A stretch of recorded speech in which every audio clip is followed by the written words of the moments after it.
Ooh, okay. And the rest of it, I mean, it's like pizza. Even if it's bad pizza, it's still pretty good, right? Yes. But yes. like there is better pizza. Okay, but I was confused though just a second ago. So I was driving here, and there was a line for Mr. Gaddy's, like a legit. That's because it's probably because it's cheap. Actually, I've never had Mr. Gaddy's. You've It's never had cheap, Mr. yeah. Gaddy's? Yeah, but it's pretty bad too. No, it's like what? Whoa. Oh, you. Uh-oh. Let me find out you like Mr. Gaddy's. Whoa. Okay, even I've said more. this from the start, though. Even more to my point from earlier. You No, cannot be the judge of my cook-off because your taste buds are amateur. That is subjective. He eats McDonald's for fun. No, I mean occasionally, very rarely. Their fries are so good. Okay, but we're talking about their breakfast burritos. They kind of are. He doesn't even go there for like a sausage biscuit. Those or aren't that bad. Oh. Ew, the sausage biscuit? No. Way better than the breakfast burrito. Talk about bad taste Oh buds. God. It's better than the sausage burrito. Like the McGriddle that has like the injected syrup in it? Is that what you're talking about? Or the non-real tortillas with nothing real inside of it? But you think the sausage is real? No, I don't think any of it's real. I didn't say I enjoyed any of it. However, I could never eat a sausage anything from McDonald's. No way. Oh, that's fair. I mean, I wouldn't recommend it. But he goes and gets sausage burritos, and then he just said he likes Mr. Gaddy's. That's 2 strikes. Okay, I will admit, well, I mean, their sausage pizza is fucking really good. Their hamburger pizza. I will admit, though, probably part of it is nostalgia. Just because it's born from and here. raised Austin, yeah, and I just grew up on that. Sure. Okay. I love it. It's comfort food. That is fair. That's fair. That is fair. Wait, did you turn your sound off your phone? Mm-hmm. Cool. It's where he told me to put it. Boom. Boom. No interference. I did the things. We started, by the way. Cool. Yeah. Okay. Go ahead and introduce yourself. Okay, I'm Dr. Meghan Faulkner. I feel like should I just look at you? Yeah, look at me. Okay. Yeah, you have it's the weird conversation to with me. introduce myself to you. Why? Because you know me. I don't know you. And I own and operate Apex Sports Medicine. I'm a sports chiropractor. Ooh, it's exciting. Exciting. Okay, before we jump into that, I want to finish this food conversation because now I'm intrigued. Okay, so Mexican food is your favorite. What's your second favorite? It's a close second between burgers and pizza. I mean, I feel like so true. Yeah. Burgers and pizza. What is better, a burger or a pizza? It just depends.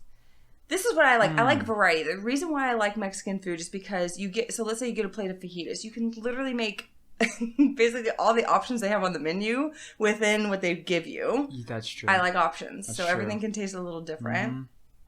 With a burger, you at least get the burger and then you can get fries. And then we're talking hot dotty, margarita, right? So that's fun. Some options. Yes. Pizza, it's fucking delicious, but it's usually just the pizza. Have you had bowl of pizza yet? I haven't. This is the second time I've heard of it this week. You got to.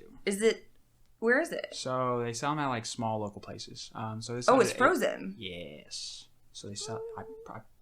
Follow me here. Follow me here. Promise. Anybody listening to the podcast who has tried it, because I shout them out all the time. Okay. So the owner, her name is Jamie. We've actually talked before. She sells stuff at the local restaurants around or local stores around, and I get mine at H-E-B. And they're the best. I promise. They're so the best frozen pizza you've ever had, or the best pizza you've ever had? Legitimately, it's in the not necessarily in the running for the best pizza I've ever had, but it's pretty damn close. Also, you eat, I don't know, man. You eat sausage biscuits from McDonald's, But I don't though. I don't. I would just get a sausage biscuit over a fucking taco from McDonald's. Okay, so what is your favorite delivery pizza? Ooh, delivery pizza. Because you're saying you're arguably I feel like Bola is... I feel like I'm getting put on the spot because I feel like if I say the wrong answer, I'm going to get crucified. You crucify? What? Okay, you would crucify me? I would slaughter you for sure. Yeah, absolutely. Absolutely. I'm getting on you for sure. Yeah. Okay, hold on. We need to... That's a very broad question because you can get anything delivered at this point with Favor and Uber Eats. Are we talking about like... pizza. Just like chain delivery pizza. Is that what we're... As opposed to? With Favor, I can have them go pick whatever the fuck I want up. Oh, okay, yeah. Let's say the pizza place delivers to you, not what you can get on Uber Eats or Okay, so I'm probably gonna get killed for this one, but I like Marco's. Okay. I actually like Marco's as well. Yes. points. I don't think it's the highest quality food out there. But they load it up. They do have the most pepperoni Dude. per slice. Yes. Marco. And that's my jam. Yeah. So, yeah. Dude, Marco's does not play around with the toppings. They don't. When they hand you the box, if you don't work out, if they hand you that box and you're not ready, you will drop it. That's true. There's also one literally around the corner from my house, yeah. It's there. Yeah. Like in And 20 to 30 minutes. Plus, it's definitely better than Domino's. And it's definitely For sure. And it's definitely better than Papa John's. Oh. Okay, Papa John's is like my favorite. Yeah, but you can't eat there, though. We're not allowed to eat there no more. Why? Papa John's got canceled. Why? You can't eat there. Why? Oh, their owner is crazy. Why? Well, I don't know. I don't feel like getting into that. Okay, That's a whole other Is it a political thing? Yeah, it's I'm too not much. really. Okay, I don't follow all that. But yeah, Papa John's is canceled. We can't eat there no more. Oh God. Okay. Yeah, social media said no. We can't eat there. I can separate all of that. That's true, but because I fucking Papa love John their pizza. Okay. But okay. Papa John's is good. Papa John's or Pizza It's Hut? fresh. Papa John's or Pizza Hut? I don't know. Ooh. I think they're even, but I Ooh.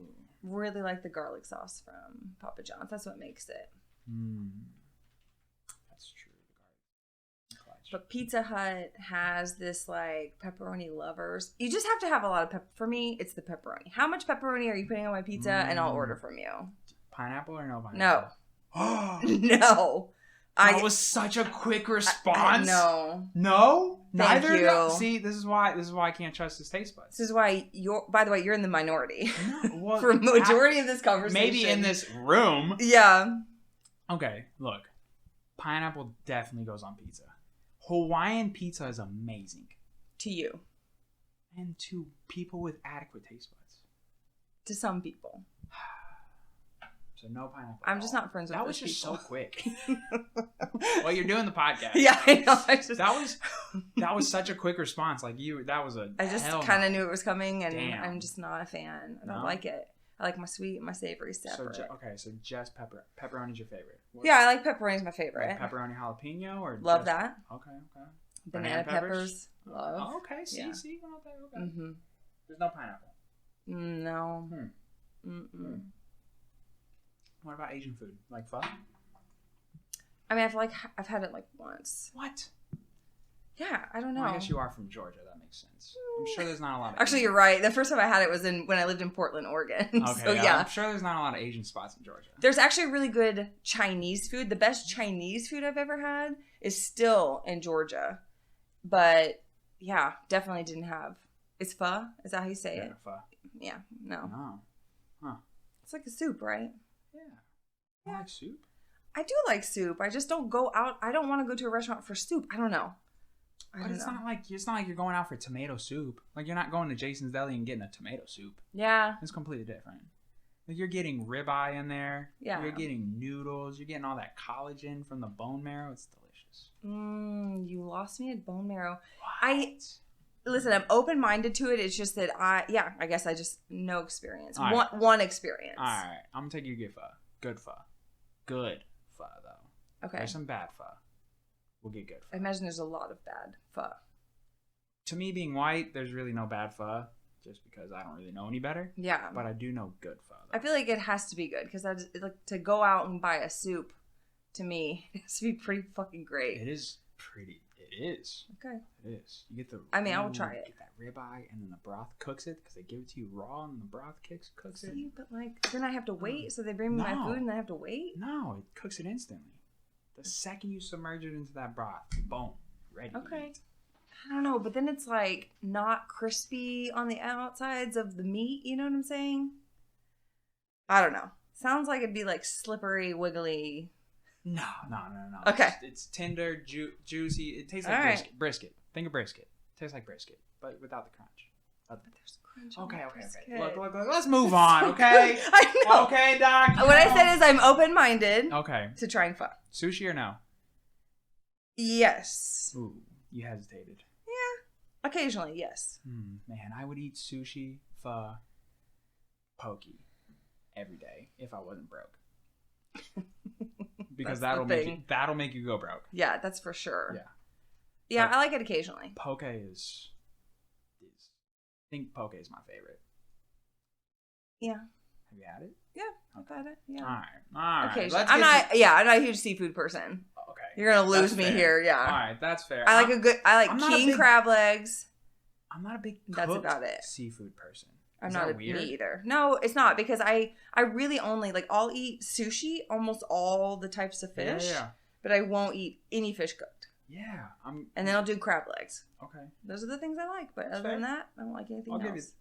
I'll give you that because I mostly eat raw fish versus cooked fish for sure. I wish I liked a scallop. They look so delicious. But Scallops are amazing. I do not like scallops. What about clams, oysters? No. Huh. All right. Let's jump in it. That's enough bullshit. Okay. So, as she mentioned, she is a sports chiropractor who owns Apex Medical here in Leander, Texas.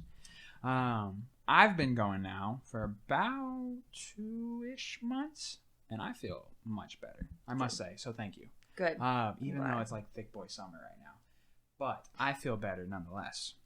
What does that even mean? I don't even know where I was going with that, but okay.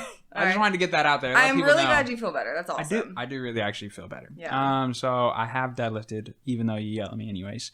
I have squatted. Yeah. I have squatted. See, this is where I'm like a little deadlifted. handcuffed. But hold on though. You have to give me permission to talk about the things. Oh, you can talk about whatever you want. Whatever. You have my permission right now. Yep. Whatever. Okay.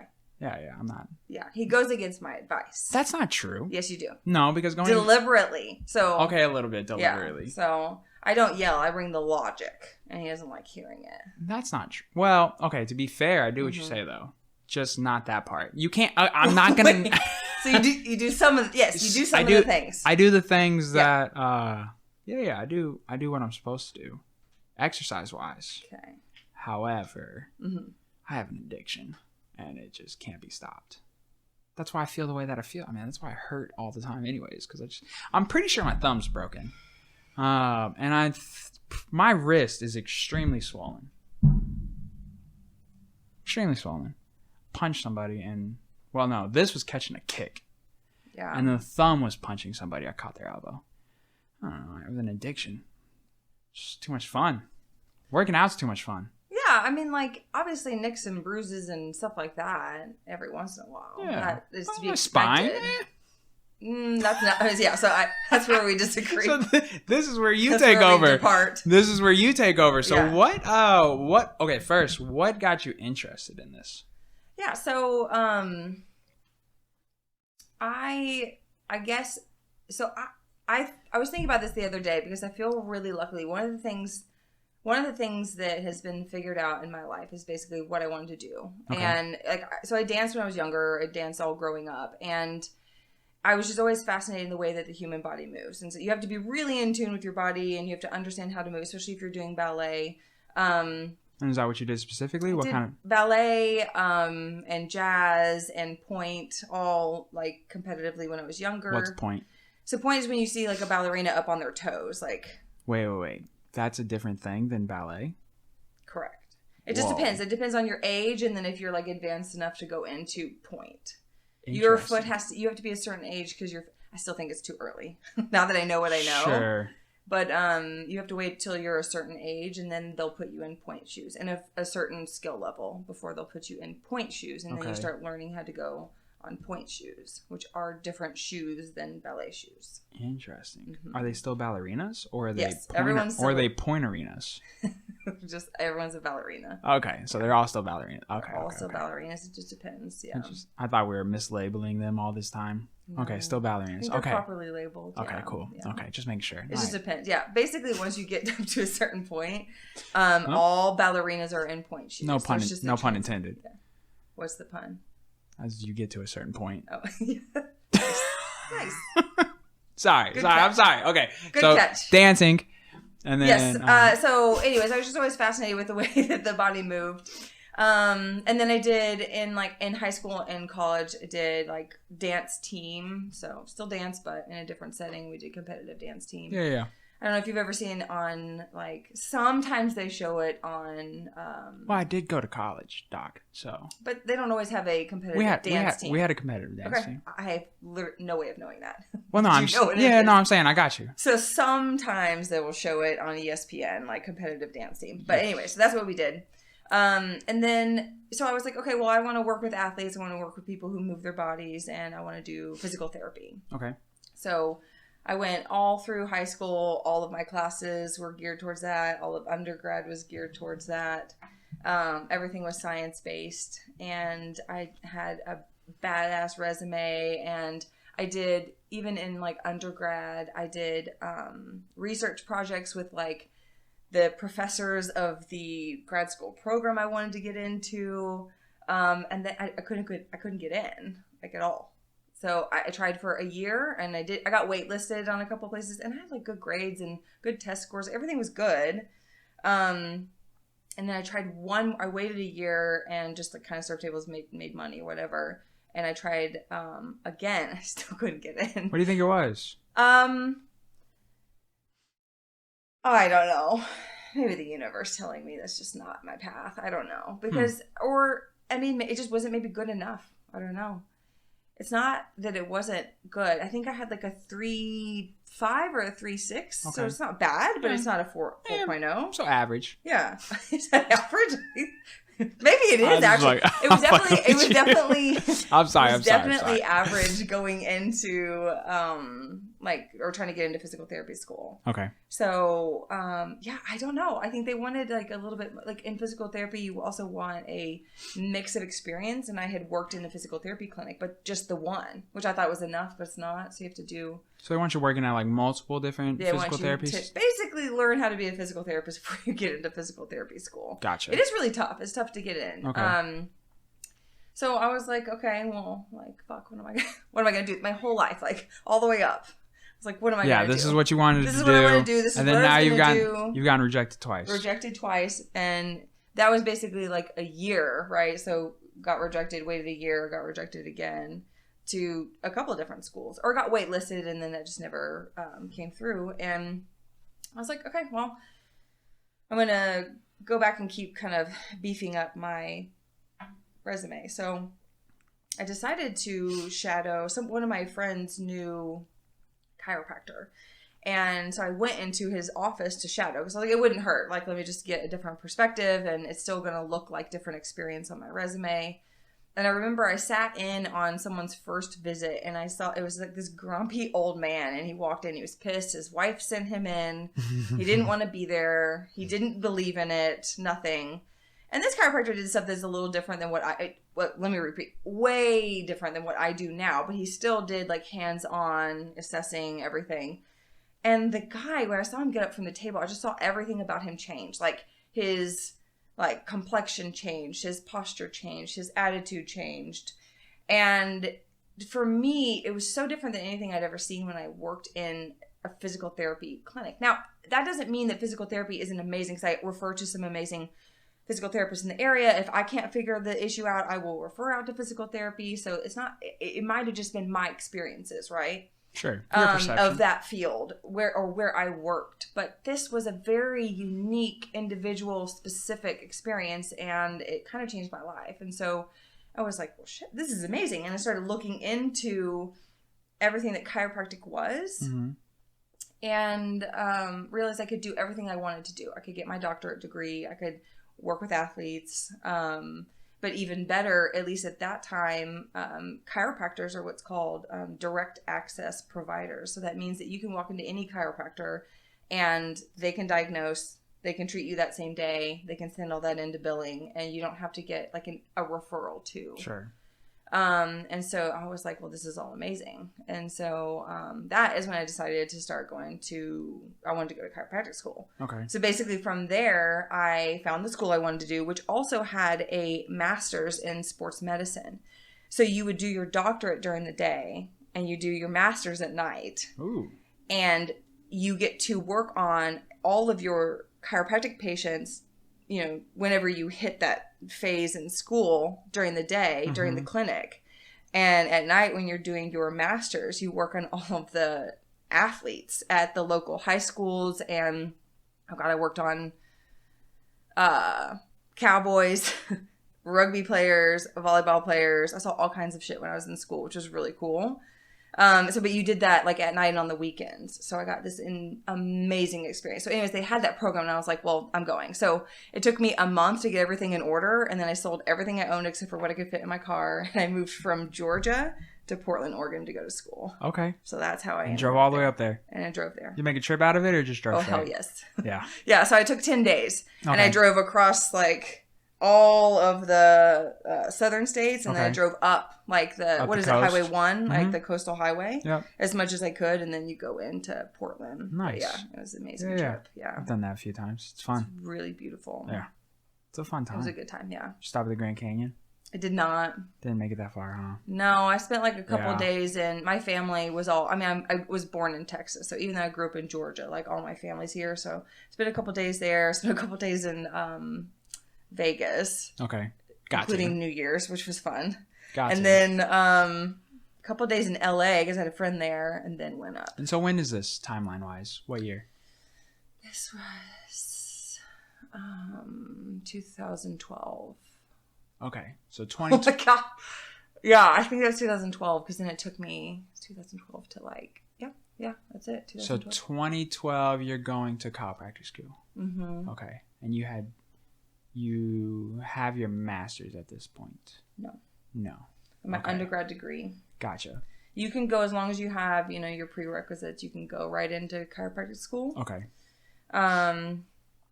But I had an undergraduate degree, and then you can go to chiropractic school. So you start chiropractic school, and then in your 6th quarter, you can also start your master's degree as well. Gotcha. So you Following. do it And what is together. what's your undergrad degree in? Exercise science. Okay. And actually, by way of school, I have a undergrad degree of biology as well. Just how you get the schooling you get in chiropractic school. Okay. Ooh, okay. So Mm-hmm. 2 undergrads. 2 undergrad. Yes.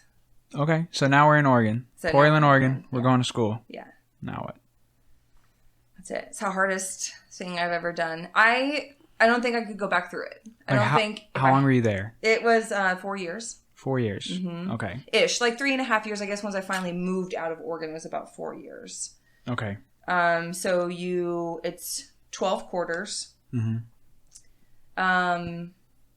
I think you start clinicals in your 8th quarter. God, it's been so long now. So you're just doing classes for 10 hours a day for like the whole first time.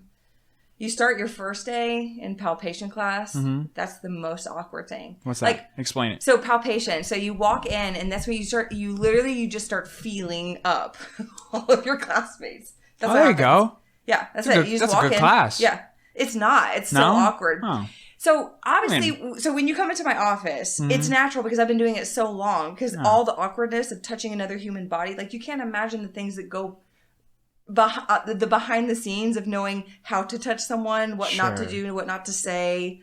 The pressure, how it goes from like outside to in or inside to out. Like the thing, you can't stand in front in a certain way. Like it's a lot of stuff. Does right? everyone... Ooh, okay. You can ask questions. Okay. Yes. I don't know if we can... Without specifics, Okay. what's the craziest reaction? What's the craziest reaction you've received from working on someone's body? Like in the regards of what you're talking about right now. I don't know. Like it being awkward. Awkward. Or just like... Someone's farted as I've adjusted them. Yeah, like... That's fair. And them not acknowledging it. That's the only thing. It's only awkward if we don't Just talk own up about to it. Yeah. Yeah, like, it's only awkward if you won't talk about it. And I can't talk about it. Like, I can't bring something like that. I can't bring it up. I'm a little bit more relaxed, I would say, with the people I know I can. I have a pretty good understanding of people. I'll kind of go on their lead as far as how, familiar we'll get. Mhm. But I had a patient that I adjusted. This is actually in the very first job I ever had. Okay. I adjusted him. Didn't say a word. I'm dying inside because I'm like, please acknowledge this so we can talk and laugh it off and move on. I mean, and other people, I don't know if there's ever been any... There's grazes. I mean, we're close, you know what I'm saying? So there's grazes, and I have to work on people's adductors and groins, which is a real thing. It's very helpful. But at the same time, all you talk about it. This is where I'm going. You point on a picture. This is where I'm going. This is what I have to do.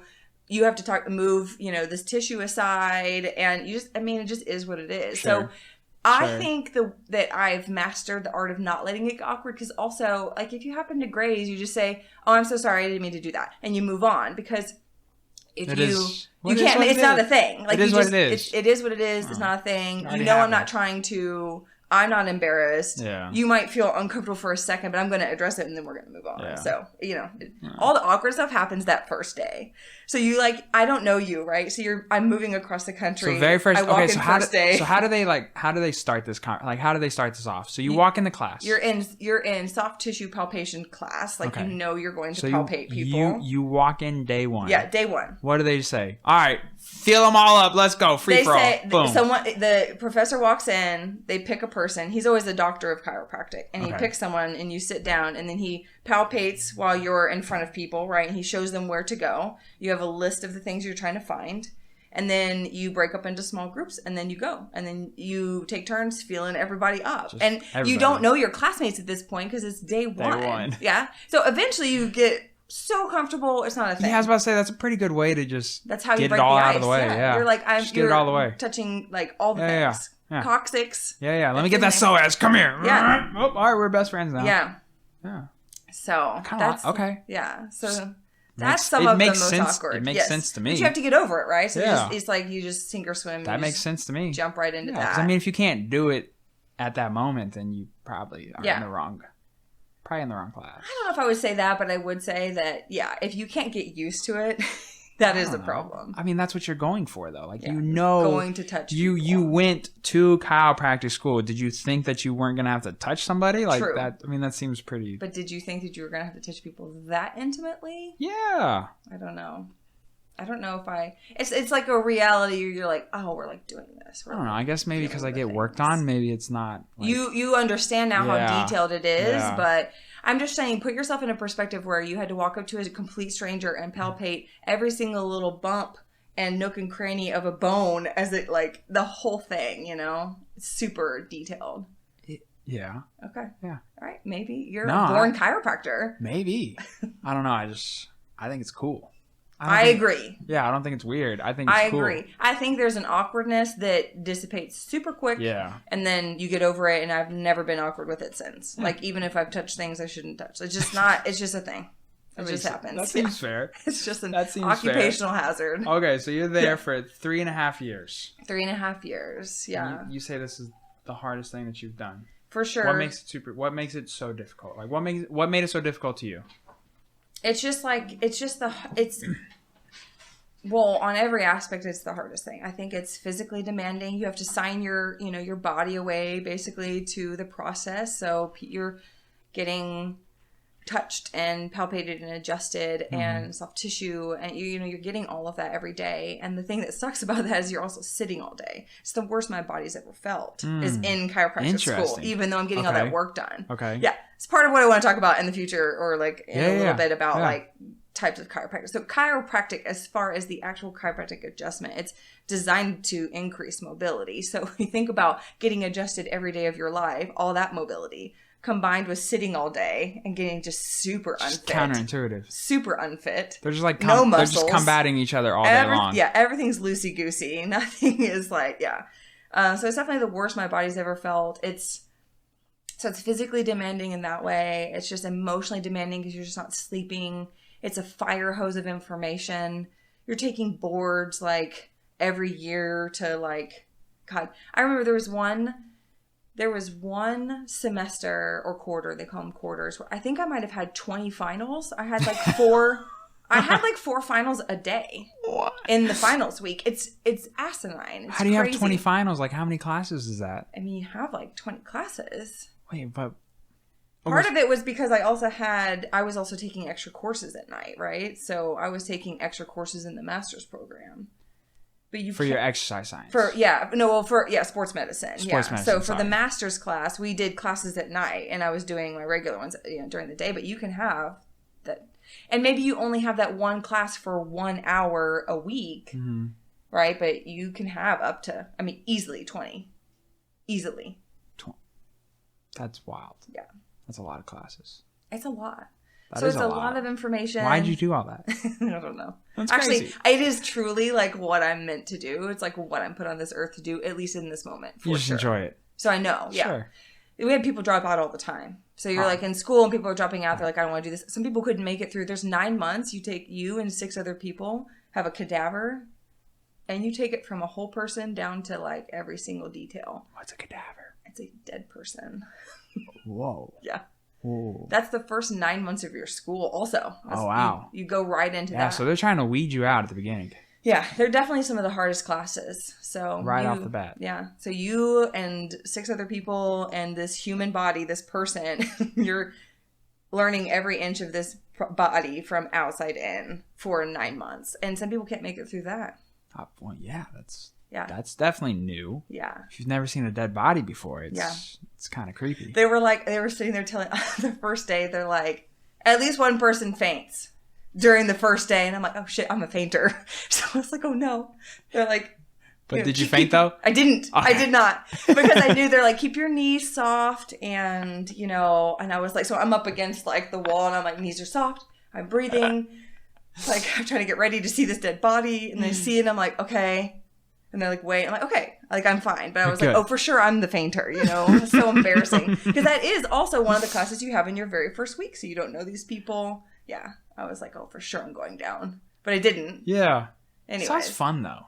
It really it had to have been fun. You got to think back. You got to look back on it and like, yes, and reminisce. Yeah. Like it's got to be fun. It's definitely some of my fondest memories. Sometimes I actually miss you're in the midst of also like the newest research, and you're constantly like, if you have any questions, you can ask someone who's been in the business and field for years and who is an expert. I miss that because I'm kind of in a little, I'll call it an oasis because I do love it, but I'm kind of by myself here. I have mentors, but they're not in Texas. And so I do miss that. But I would say that just the demand it takes. Like, I don't even think I can see as well anymore. And I certainly can't read for fun anymore. And I used to.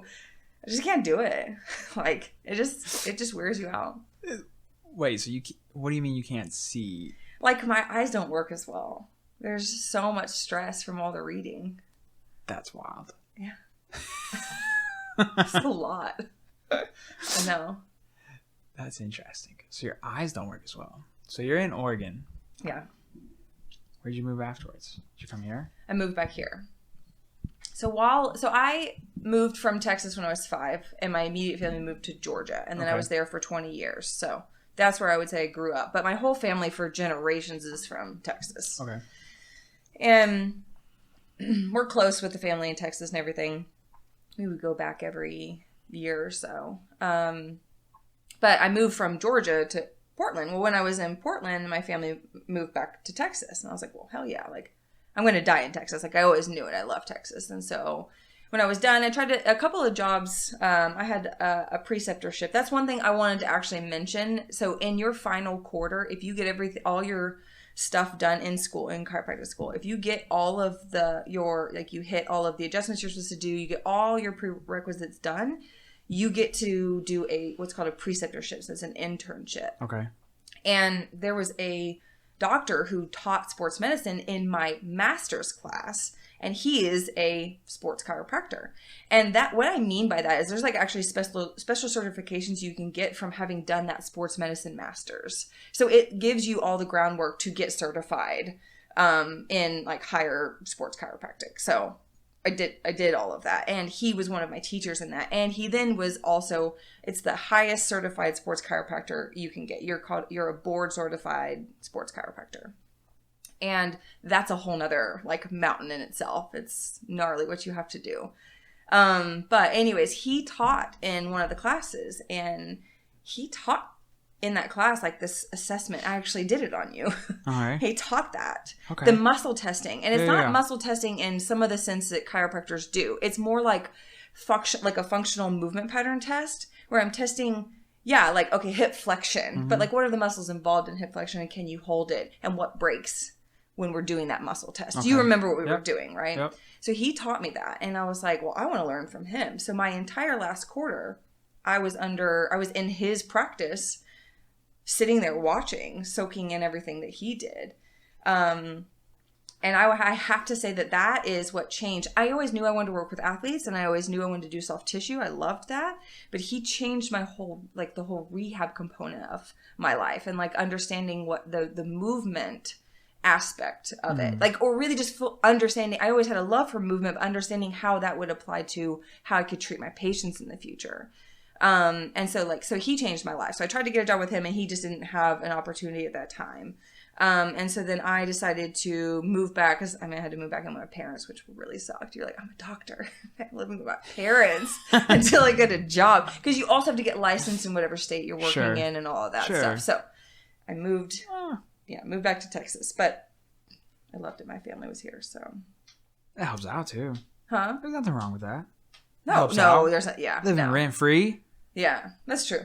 It's pretty nice. It was nice. How long did it take to get a job? Or to get everything sorted out? It took me, I moved, probably about a month, so not long. Okay. I was working on my license when I was still in Portland. I moved in, okay, that's not true. So I guess I moved in like April, and then I got a job in June. I started in June. Okay. As soon as about I got 2 months, 3 months. Yeah, so not too bad. I worked with another chiropractor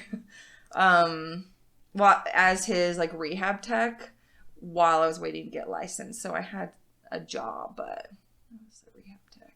Okay. So it wasn't what you wanted to do, Definitely but it was not. something to do. No. Yeah, Okay. Yeah, but you make money doing something that has to do with your job for another chiropractor, you know. So. Gotta do what you gotta do. You gotta do what you gotta do. So you moved back down here. Mm-hmm. Then what? So then I got my first job with a chiropractor. And this is what, 2016? This is 2015. 2015. Wait. Yes. 2015. Okay. Because I started my practice in 2016. Okay. So we're getting close. To the origin. I only had my first job as a chiropractor for 8 months. And then, okay. Yeah. So I worked with a guy in my first job, and that just wasn't going well. Why is that? God. Personality differences? Yeah, definitely definitely that. Okay. And yeah, there was also like, I didn't know a lot about, this is what sucks about chiropractors, is chiropractors, we say they eat their young. And what I mean by that is they give them ridiculous, biased contracts that only favor the employer and shit on the new chiropractor. And I had the contract looked at by other chiropractors, but not by a lawyer and not an employment lawyer. Okay. And I know so much more now that I wish I had known then. So there was also things like as an independent contractor, which basically means I'm my own business, should mean I'm my own business. I do whatever I want to within this company. But I was doing so much stuff. At one point, he asked me to go pick up his car from the car wash. It was just he was just that kind of dude. And it just was also there was a lot of, I didn't feel like part of the team. There was a lot of banter, but he would do it in front of patients. It was kind of a lot of demeaning stuff. And I was like, this is stupid. Also because maybe this is a little cocky of me, but I was like, I'm just as good as you, if not better. I came out with a lot of a lot of degrees and a lot of certifications. And I don't need to put up with this. And also you're practicing old school ways. And so it just didn't, and at one point, I almost feel like he was maybe jealous because my practice, I was full by 6 months, right? Which is not very common. So I was making great money.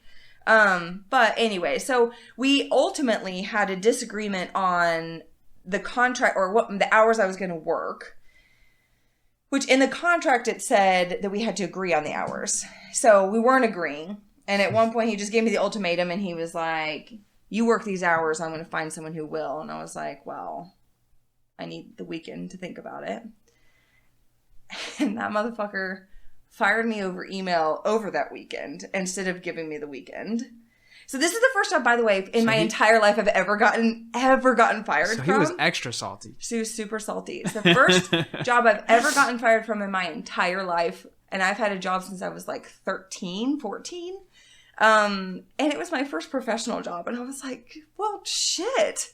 Like, that sucks. But, it's a good start. Yeah, great start, right? Like, this is great. I love chiropractic. It's going so well. Yeah. And, but, you know, leading up to that moment, it was not going well anyways. We just had a lot of differences, some arguments, some butting of heads. And I have to say, part of that is a lot. Some of it is definitely falls onto me because I was a little cocky kind of asshole, and I wasn't being super professional in some. By the way, I spoke to him. As far as with my patients, always uber professional. But it was his practice, and I could have handled things a little differently. But I don't take all the blame. That's for sure. It was a learning experience nonetheless. For sure, a learning experience. Good and bad. But I always knew I wanted to open up my own practice anyways. It just, I wanted to learn. Like when you come out, you just don't know if you know enough, and you want to have that tutelage, and you want to have that person there to bounce ideas off of. Makes sense. Yeah. Anyways. It's a comfort thing too. Yeah, definitely a comfort thing. But I had started going to a CrossFit gym. So Redside CrossFit no longer exists. But it was on the corner of Ronald Reagan and Crystal Falls Parkway. Okay. And I was going there as a patron. Well, then some of the people started coming to see me. They knew I was a chiropractor or whatever. And the owner started kind of talking to me about potentially working there. And I was like, well, I have a contract. If you want to buy me out of my contract, I would do it, but I have a contract. So, we're not going to do that for now. Well, I got fired. So I was like, oh, well, so hey, so awkward. So what's up? Are you ready to do this thing? Because I'm available. Yeah. So the contract is technically free now. It wasn't, but yes. So I was like, well, shit, I got fired. Do you want to do this? Because I'll do it because I didn't know what else to do. It took so long to get hired on that one. I didn't even see how I could get another job in enough time frame to keep making money. Yeah. So I think I got fired on a Saturday. I opened up my practice on that Wednesday. Okay. Yeah. Okay. So quick. So I have to say, even though the owners of Redside and I don't talk anymore because they became business partners at that point, and that kind of fell through as well. I am immensely grateful. They helped me set up my first practice, or my practice. And I will never forget that. I will never forget how much help they gave me. The deal was that they would, be a percentage partner, which means they would, take a percentage of the profits, but they, on the front end, put up everything to set me up because I didn't have anything at that point. I was barely, out of school. So, they set me up, which wasn't too much. Luckily, it's really low overhead. All you really need is your hands and a table or shit. I mean, I could just do on the floor. I could do, or up against a wall. You could learn these things. So I could do it wherever. We can do it right now. We're on camera. Just teach everybody. No. We can just turn this into an informational. Can't because I've had alcohol. Oh. I know. No fun. That's a thing. Yeah. I could lose my license. No big deal. But no big deal. Yeah. Yeah. No biggie. But so luckily it was low overhead, so they set me up. I had you're trying to get me fired or lose my job. I'm sorry. Yeah. I mean, you can't fire yourself. I know. That's why I said lose my job. Yeah. I definitely can't practice without a license. That's be video evidence. Well. No, I really can't. Lots of rules. I'm sorry. Yeah. I'm listening. Okay, continue. So basically, I started in one room. It was just me, one room in a CrossFit gym. Okay. They helped me get set up. I got to use the gym to do my rehab stuff, and I treated.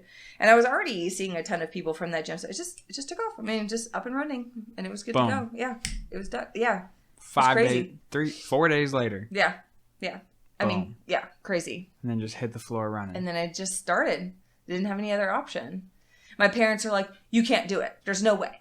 You need to beg for your job back." And I was like, "No." Why do people do that? I don't know, because they're scared. Why do people do that? I've never been that person. But why are they scared for you? They're not doing it. Because they can't do it, right? So weird. They can't see the vision. Mm-hmm. They could and would never do it for themselves.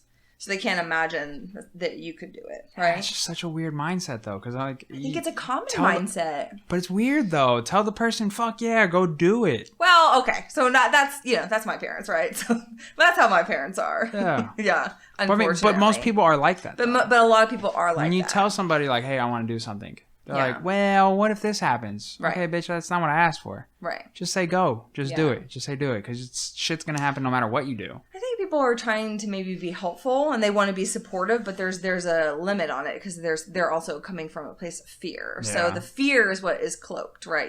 The message is cloaked in fear, which Sure. seems limiting. Mm-hmm. And yeah, that's definitely, yeah. I mean, if I had asked it, they're like, oh, you have to beg, like you have to get your job back. There's no way you can start this practice. And I was like, there's no way I could beg for my job back. Yeah, right. Like that, I'd rather starve. Oh, for sure. Take me out of my apartment. For sure, I'll move back in with you. Yeah.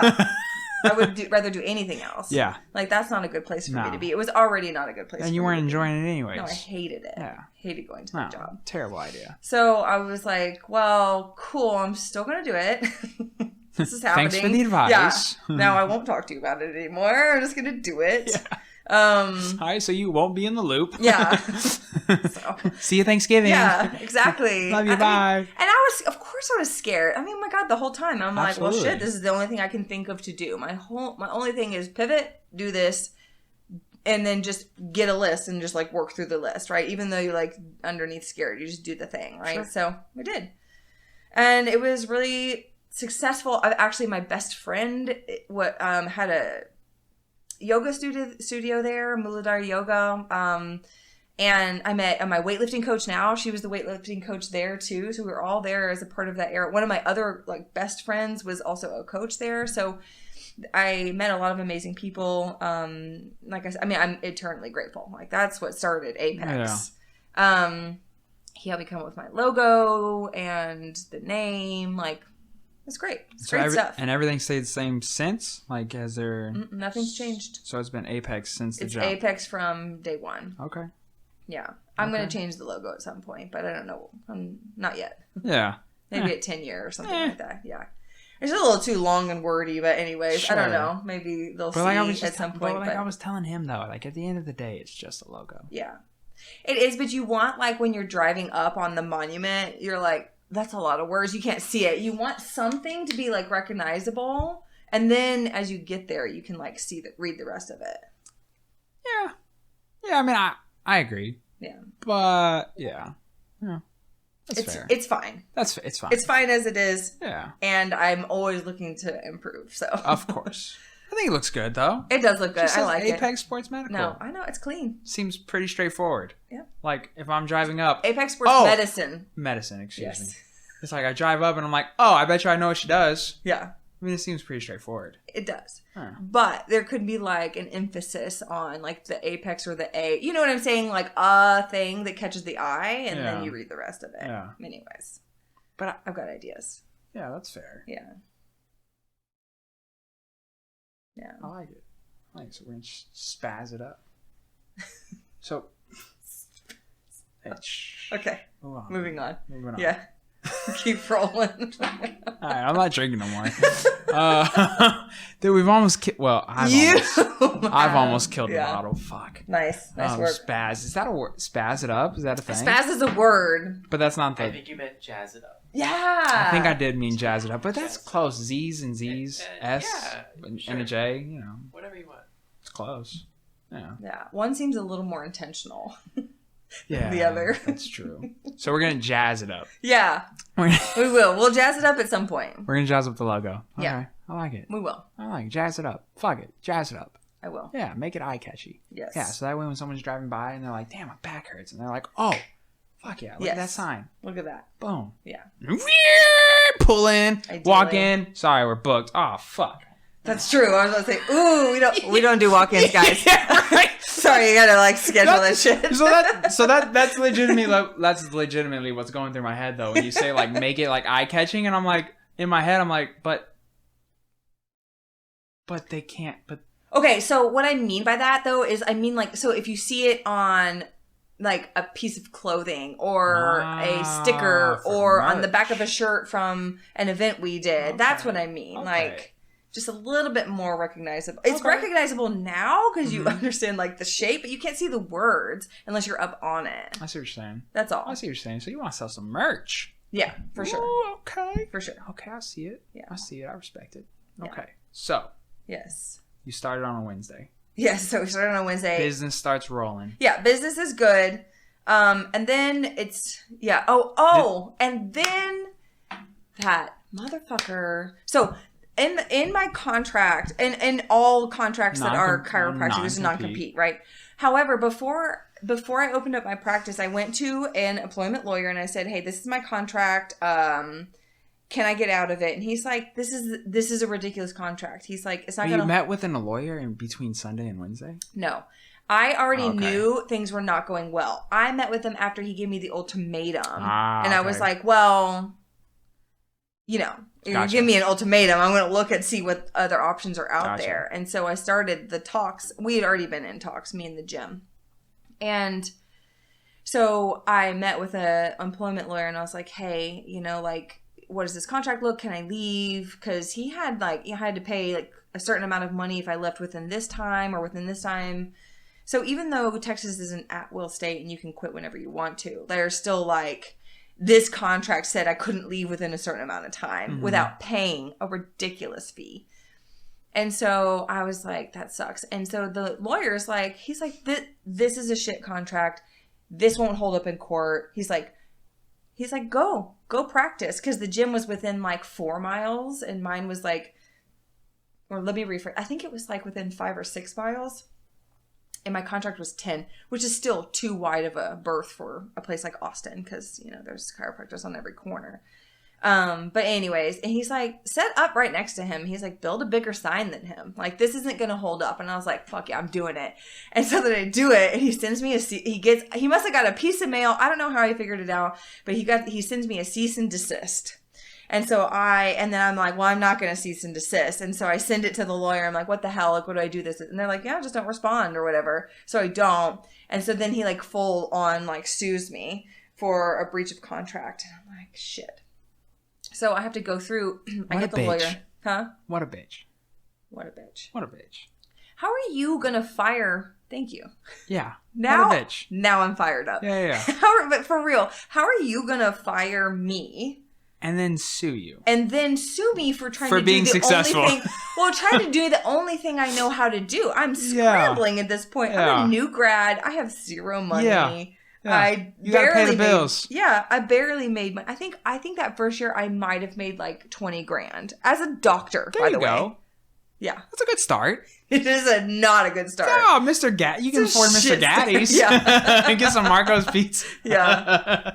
You know, I didn't have Marco's Pizza until like a year ago. Or this year. What? I know. Because I was stuck on my Papa John's and Pizza Hut. Anyways. Oh, we man. could get sidetracked. Dang. Anyway, so. It's okay. I go off on tangents all the time. Yeah. You're good. People listening know that a tangent's going to happen. You're Do they good. like it? Do you know? Have you gotten feedback on People supposedly they love it. that? Just curious. Yeah, they love it, supposedly. Yeah. I don't know. Sometimes we'll Supposedly? get... Yeah, supposedly. Supposedly? Everything's allegedly. I have trust issues. Everything's allegedly. Okay. I'm like, yeah, allegedly you like it. Okay. You tell me you like it, but, you know, you're probably just being nice. Gotcha. Yeah. Okay. It's probably the wrong way to think about it, but... It's definitely the wrong way. You just gotta believe them. Hmm. Even if they're pumping you up, man. Yeah. Yeah. Allegedly. Okay. So they like it. Allegedly. Okay. I don't know. The lawyer said... So what happened is this guy was like... I just had a shitty lawyer. I know I had a shitty lawyer because I've seen others since and they're badasses and this guy sucked and I just didn't know any better and I was doing the best I could. So I finally got a second opinion on this because we were just dragging it out and I'm like trying to figure out what are we doing? Like, am I going to settle? Are we going to go to court? I don't have any money. How am I going to go to court? Like this. Or settle. Yeah. Are you going to settle or go to court? What are you? Right, what am I gonna do? What are you gonna settle for? Hey, man, I'll give you 2 large Papa John's pizzas and maybe my apartment. I could barely afford that. Yeah, at the time. right? I was like, the lawyer was working pro bono because they gave me shitty advice from the beginning, so he was working for free, which is also why I think he sucked. Sure. So, anyways, I finally made enough money because I was still able to work throughout this point, but I made enough money to like get a second opinion from a lawyer, and she was like, "Look, he's wrong. You were wrongfully fired. This isn't going to hold up in court, but you're going to spend more money fighting it than just settling." So I had to pay him $15,000 in a settlement. You paid him? And I had to pay him. Damn. Because that would have been cheaper. And now, knowing what I know now, I would have took his ass. oh, I would have, easily. And then the way. I would have charged him for everything I had to pay. Yeah. And lawyers' fees. In fact, since then, I have gone back and asked, I'm like, this is what happened to me. Let's go back and get him. Because he also did all the things wrong. Like, he didn't, the way it works is, there's some really strict rules on whether or not, if you're an independent contractor or an employee. That's why everyone in my office is an employee, because I don't want to deal with that. It literally has to be someone with their own business cards, their own business name, making their own hours. Any person they would see in your practice, that's their patient. That's not your patient. And they cut you a check. And it was all backwards there. And so he treated me like an employee and never paid taxes for me as an employee. I mean, there's so much stuff wrong, right? He fired me over hours when, as an independent contractor, I can do whatever the fuck I want. I can work whatever hours I want. Yeah. Like, you don't set my hours, and an independent contractor sets their own hours. So, anyways, it was just messed up. It was so messed up. You're good. Keep going. No, I mean, that's basically it. And so I had to settle. I had to pay him. So we got to do like a monthly payment, and my partners at the time took a chunk of that because they wanted me to stay at the practice. Because I could have moved outside the 10. I could have either paid him or moved outside the 10-mile radius. I think it was 15. I don't remember. And they wanted me to stay there, so they took on some of that too. So again, very grateful for them for helping me pay that off. It was a small chunk, but they still did it like that. They didn't have to do that. So that's still a lot of money. It's a lot of money. Yeah. So anyways. Especially to a bitch. Yeah. I've only seen him once. He's a bitch. He tried to shake my hand, and I What? was so mad. What? Should So have mad. punched him in the throat. Well, I wouldn't do that, but... I would have. You know what sucks about holding a license, a doctorate license? Sucks. There is such a crazy standard. I have to always be thinking about how I present myself. You know what's good about punching people who sign a waiver? What? Exactly that. They signed a waiver. You think I should just challenge him to a fight? Yes. 100%. A boxing match? All you have to do is just bring him to the gym. We'll sign waivers. Yeah. And then you just whoop his ass. I'll be training along. Yeah. Okay. Oh, no. A little bit of I'll be training. Train it. Fuck it. I will be training. Punch him straight in the trachea. Yeah. Just boom. It hurts. I got punched in the throat yesterday. Yeah. It doesn't feel good. I mean, I feel like you could hurt, like actually kill someone doing that. It didn't feel good. But luckily it was a 17-year-old girl, so she didn't hit me as hard as it could have been. But it still didn't feel very nice. Yeah, no. It's a very sensitive area. Yeah, you're telling me. Pretty important area. You're telling me. Yeah, I got punched in it. Yeah. Boom. That's what happened. Is it one of those things where, did you get the wind knocked out of you? Like one of those moments, or? Ain't no bitch in my blood. No, I just kept going. Oh my God. Okay, it's like a reflex. I just kept going. Calm down. A reflex? Yeah, like if you get like hit in the like diaphragm, your diaphragm seizes. I shut that shit off. There's no such thing. No. Oh my God. Body shots? Love it. Okay. No. You've never had the wind knocked out of you? Nah. That's a lie. I've fallen down the stairs and knocked the wind out of myself. Sure. So yes. So but the answer is actually yes. I was like 6. There was a little bitch in me. I got that out though. Oh my God. I'm sorry. Okay, I'm sorry. I'm bullshitting. Yes, you are. But she did punch me in the throat, though. You want me to show you? I mean, I could probably do it right now. Punch me and knock the wind out of me? For sure. On camera? No, this would be I will fun. not do it. No. Oh, this would be so much fun. No, I can't do that. All right, we'll pause the camera. Yeah. Audio only. Audio only. You're just... No, the problem is you can't brace for it. That's the thing. It's like, one of those things that you're like not ready for. Sure, loose abs. Let's go. I'm game. Okay, not drunk. All right. Oh, well, that's fun. Yeah, exactly. Okay, fine. We'll do it later. All right. Maybe. All right, bet. Maybe. Okay. Okay. All right. Off camera. We'll let you just get If a we do it, wind it's up. definitely off camera. All right, let you just get a wind up. Anyways, you can definitely still knock the wind out of yourself. It's a reflex, yeah, of course, man. of It course. happens. I know, Okay, there we go. I know, Thank you. I know. Okay. But there's still no bitch of me. Okay. Oh. I mean, you don't drink whiskey, so I don't believe you. Ah. But I just no, God, no. Or yes, actually. Prove it. Prove it right, right now. Straight from the bottle. Oh no. I feel like you don't get to claim that if you don't drink whiskey. I do. You just have to find your entryway whiskey, the one you love. Fuck the whiskey. Why? You don't like it? I don't have to. Look, I don't have to drink this to prove anything. Okay. At all. Everybody knows. Who knows? My people. Oh, okay. Yeah. I'm just not your people. Yeah, no, you just don't know yet. Because I don't know. You're going to try, and then you'll know. You'll be like, oh, damn. Really can't knock the wind out of them. Now everybody... you're a real bitch. I know. Now everybody listening to this, I know. Now they're going to really try. Yes. They're going to really try. By now. the way, let's see They're if we gonna can fuck find me. the They're little gonna- bitch and join Yeah, in. they're going to fuck me up. It's bad, but it's okay. I'll take it. It's fun. Okay. It's fun. Someone get it on camera, Getting please. punched is kind of fun. Have you been punched? Fight? No. Have you ever been in a fight? No. I should have been. You had. Ooh. I have should've punched been. someone, Yeah, you but should I have beat his ass. Yeah, I have punched someone. You've punched somebody. Yes. Did you, and just didn't But turn in a not fight? You like- knock him out? One punch knockout? No, it's more... Oh, so we got a it's- killer over here. Okay. No, not really. So first and foremost, I've never been in a fight. Yeah, it wasn't a fight Should've because she been. fell asleep. But Of course it wasn't a fight. no, She was what dead. happened is someone was annoying me. I told them if they didn't stop, I would punch them. Okay. And then they didn't stop, and then I punched him, Mhm. and he did fall off his chair. Oh, he? Oh. Yes. But I think Oh. we were all drinking, so I don't know if that's fair or not. Oh, it's totally fair. Yeah, that's kind of the only thing. Because that both of happened. you were drinking. Yeah. It wasn't one sober, one drunk. Right. That's not fair. Both True. drinking, that's fair. True. You knocked him out of the seat. Yeah. And that was it. Yeah. One punch. Yeah. Punched him in the face. Yeah. You're kind of proud of this. I don't know if I would say You're a I'm little proud. proud. Of it. You're a I'm little not proud of it. No, Actually. not at all? No, I don't think so. I think I wish I would be more proud if I was intentionally trying to punch you in the face because you think you're a dick. You know what I'm But saying? he was being a And, dick. You told him. Yeah, I guess. I mean, you you're gave right. him We a were just drinking, so I don't know. But you warned him, though. That's the only reason I feel okay with it. Normally, I, mean, wouldn't want to yeah. strike a person. That makes you a woman of your word. Yeah, You it's warned true. him. I'm just saying, if I tell you I'm going to do something, I'm going to do something. Hey, I respect that.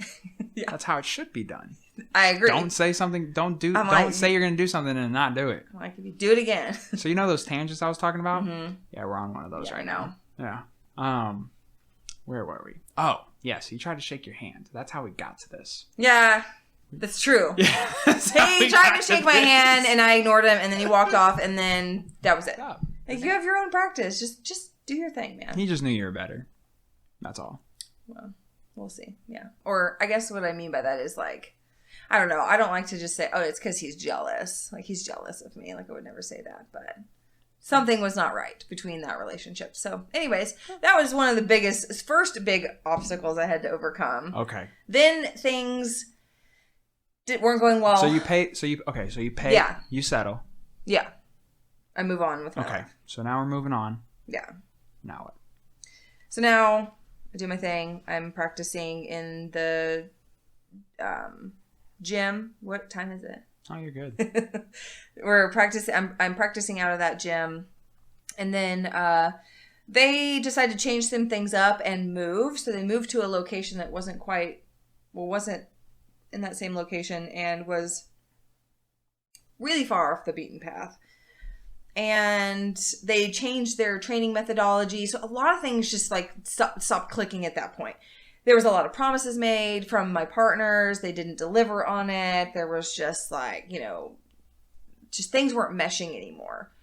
And, you just kind of start to feel when things aren't right anymore. And, it's okay, this is just not feeling good anymore. This is not feeling right. coaches are leaving, like athletes are leaving, like the gym is kind of failing, and I'm like, this is not a good look, you know? Yep. I don't think I should start looking at other options. So I start looking for spaces, and I find the space I'm in now, which, oh my God, it was so ugly. It, like, looking at it now, it's so pretty. You wouldn't even know. It's beautiful right now. Looks great. It had rust brown painted cement floors. It was yellow walls. Oh, it's beautiful. Yeah. What was it before? A floral shop? It was a hair salon, like a hair salon. Oh, interesting. And we were only in the middle suite. That's how I started. Because so right now you've only seen it as, you know, there's 2 entryways. Mm-hmm. So the middle entryway only there, and there's a hole there that separates it. I was only in the middle one. There was a wall there. Okay. So I only had 2 treatment rooms, rehab area, and like bathroom and closet, and that's all I had. Okay. So that's how I started. So anyways, I looked at that space. I looked at another space. Other space didn't work out. This space, okay. I signed it. And I like decided on it, and then I was like, oh shit, like I'm leaving. Like I didn't sign, like it just went ahead without even realizing, like, I'm going to do this. I'm going to actually like leave this gym and start my own thing by myself. And I was like, oh God, like I didn't realize I was doing it until like I had signed it. And I was like, what did I do? How'd that feel? It was scary. It was just kind of scary. And I like, obviously I needed to do it, but there was just so many other like strings attached to my practice that I was like, I don't know if I can do this, because I felt indebted to them, and I was so involved in that community. And I mean, I did online, like onboarding assessments for them. Like it was just, I was so attached. I was like, how am I going to do this? Maybe I'm going to leave a little bit and get my own individual space, but still be very involved in the gym. Like, I'm not really sure. Well, things had gotten so bad that I remember at one point, like, me and the owners are supposed to have a meeting, and I'm sitting there waiting in their office to have a meeting, and they don't show up. And I'm like, this is how bad it had gotten, right? There's lots of stuff. So I'm sitting here waiting for this meeting, and they don't show up. And then I call, and they're like, oh, yeah, like, we're going out of town. We just forgot that we had a meeting. And I was like, are you kidding me? Like, who does that? Like, to another professional, especially a business partner. And it was that little stuff along the way, right? And again, I have responsibility in a lot of this, too. I stayed around too long, put a lot of stuff on them that I needed to take ownership in. So, I mean, I definitely accept and own my part in the business relationship, because there's always 2 sides, right? So I'm just telling my side of the story, right? So I'm sure they have things to say about how I was. But anyways, that to me was so I'm like, so I started in on them, and I'm like, this is not cool. This is super disrespectful. You could have at least told me. You could have changed the meeting. He hangs up on me in the mid-sentence. And I'm like, absolutely not. This is not okay. So anyways, then give it like a few days. He sends me an email, and he's like, this partnership isn't working. I need you out by the end of the month. The end of the month was 5 days away. Tells me to leave this gym and like in 5 days. 5 days. Yeah, in 5 days. And I like my stomach just drops. I'm like, oh my gosh, like how could you do this? Squatters have more rights than that. Do you like squatters? You have to give them 30 days to get out or something like that. Well, I don't know. Technically, you can't kick them out. Okay. Yeah. And technically, it gets real weird with that.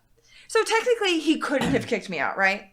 And I kind of knew that. But so he's like, let me know, we can like set up a meeting. I was like, cool, let's set up a meeting. Like, what is this email? What is this with you? Like, well, I'm not going to get super raw with it, but like, come talk to me and tell me that to my face. I think people are scared of you. Why? You're intimidating. You're intimidated. Whoa. But in order to be I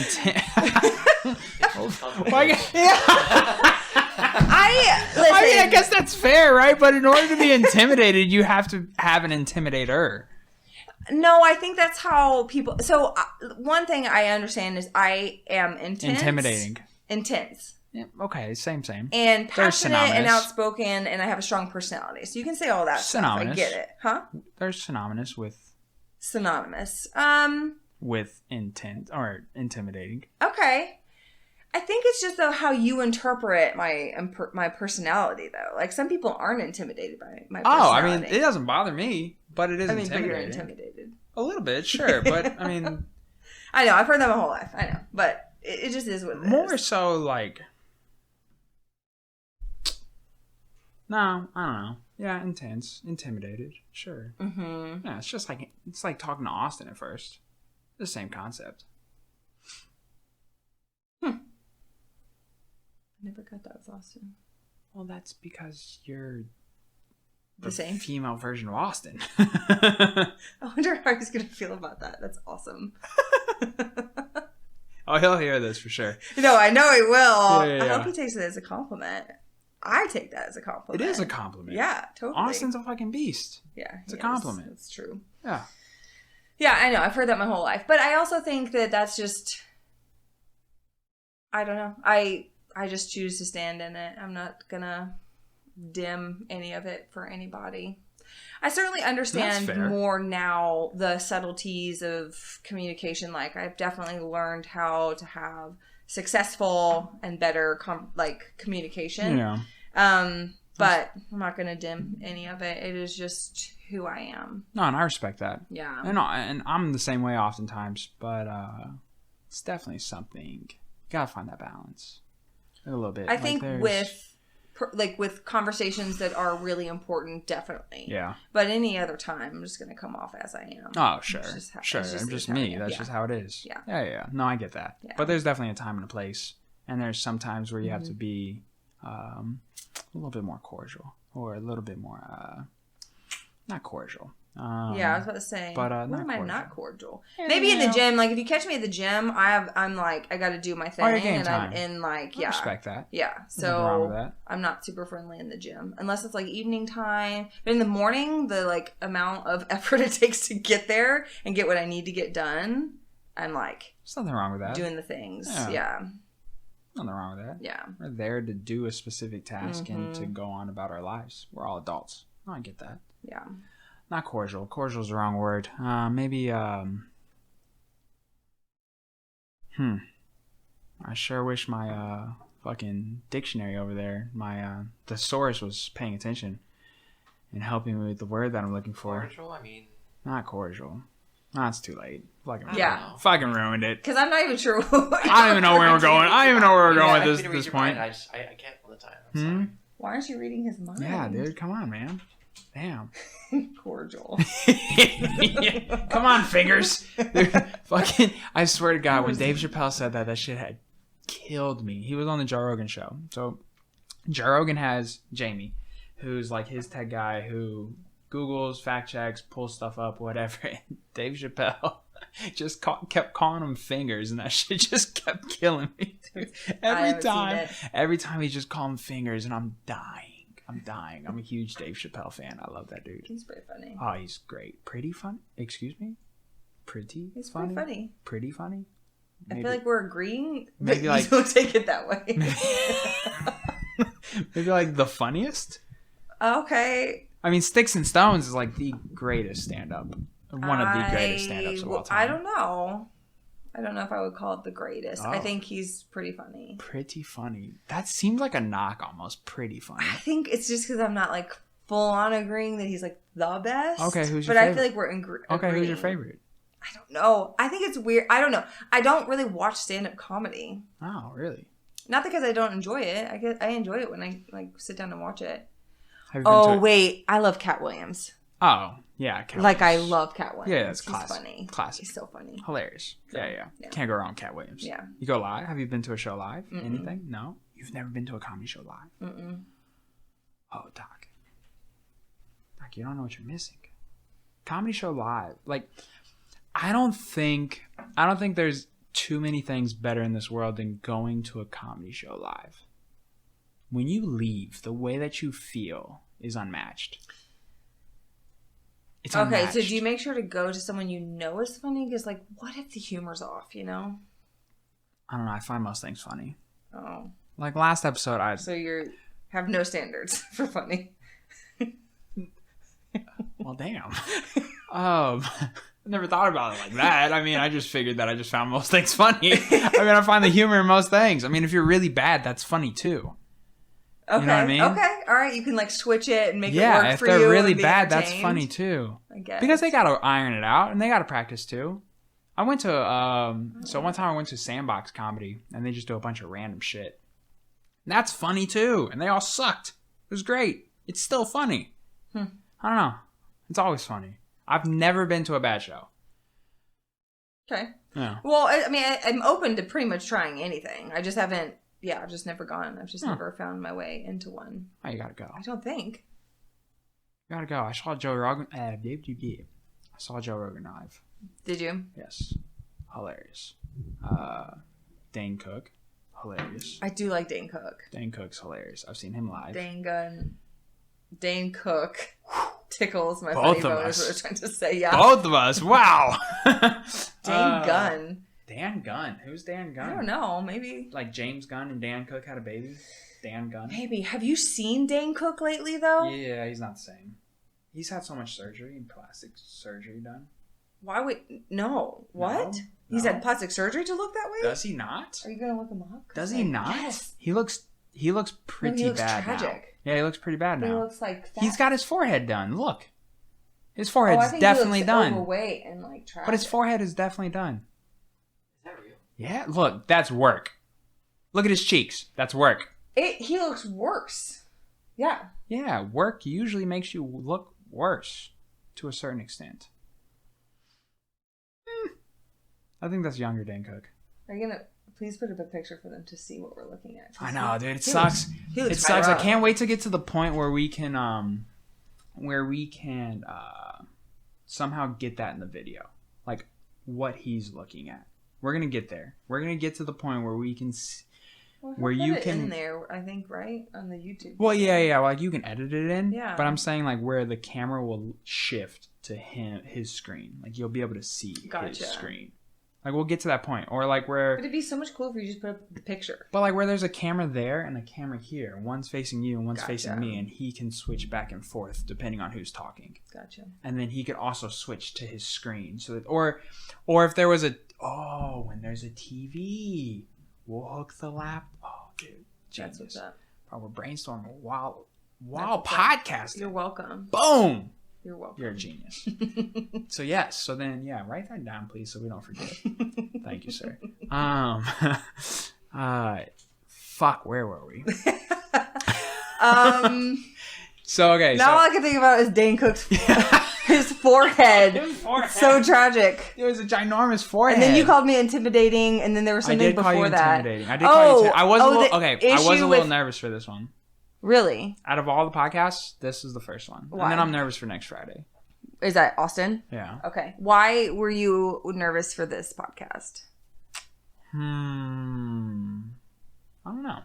I don't really know why now. What were you worried was going to happen? Now we're an hour and a half in, so Yeah. I'm not nervous no more. Like I Sure, realized, but I I'm realized it curious was, leading I realized up to- it was silly to be nervous. Yeah. You're just an intense person. Just don't want to say something like, I don't know. Like I have a real, like I said, I find most things funny, and I'm gonna find humor in most things. So I'm gonna make fun of most things. Okay, you didn't know And if I would don't take a joke. Yeah, yeah. There's Gotcha. always that fine line of like I don't want to say something silly, and I'm just trying to be silly. Well, you said lots of things that are silly. Exactly. Well, yeah, that's just how I am. Offensive. Yes, I Okay. don't want you to be like, oh, what? No, fuck this, and then be like, oh no, I was just kidding. Okay, that noise, is that like me like crying or like I don't know what that was. Okay. Anyways, I get that, but yeah, no, I don't. Yeah. I would just steer us in another direction. If you offended me. That doesn't fix the problem, though. Of you being offensive. Yeah. No, you being offended, not me being offensive. That's not the problem. You being offended. Of course not. Of You course being not. offended is the problem. Because I'm clearly talking shit. Yeah. Yeah, just talking shit most of the time. I'm mostly talking shit. I think you just don't know me very well, but that's, understandable. You know me in a couple of facets of my life or personality. That's fair. Yeah. That is also true. I only know you mainly professionally. Yeah. So that's why I'd be a little bit more nervous. And I guess it's kind of the same thing with Austin. I only know him at the gym. Like I've never hung out with. I've He's never also seen like Austin. super dry. Has like no personality. But he does. Though. I'm just kidding. That's the crazy. No, I know. He's like a really close friend. He seems like he doesn't, right? No, he has an awesome personality. Yeah. But then you start talking to him, and then you start talking to him about something like comic book movies, and you realize he's this ginormous nerd, and you're like, oh, he's human too. But then you see him fucking overhead squat 315, and you're like, wait a minute. Are you actually human? I know. Like, I can't tell. It's ridiculous. It's fucking ridiculous. Yeah. No, he's a close friend. He's awesome. You'll enjoy that conversation. Silly. Yeah.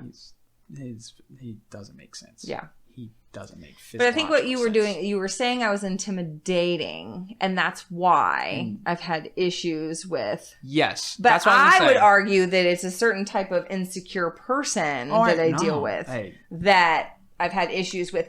And I've also learned a lot more since then. Like, I've learned how to figure out how to operate in an environment like that, I guess. I don't disagree with that. But someone doesn't hang up on you if they don't find you intimidating. Like, well, they're not scared. If you hang up on someone, that's because you can't handle the conversation. Yeah, because they're scared. All you. Yeah. No, 100% them. I'm not saying you should change. I'm not saying you should change a thing. Not at all. You shouldn't change nothing. No. Perfect. I think you can change things in...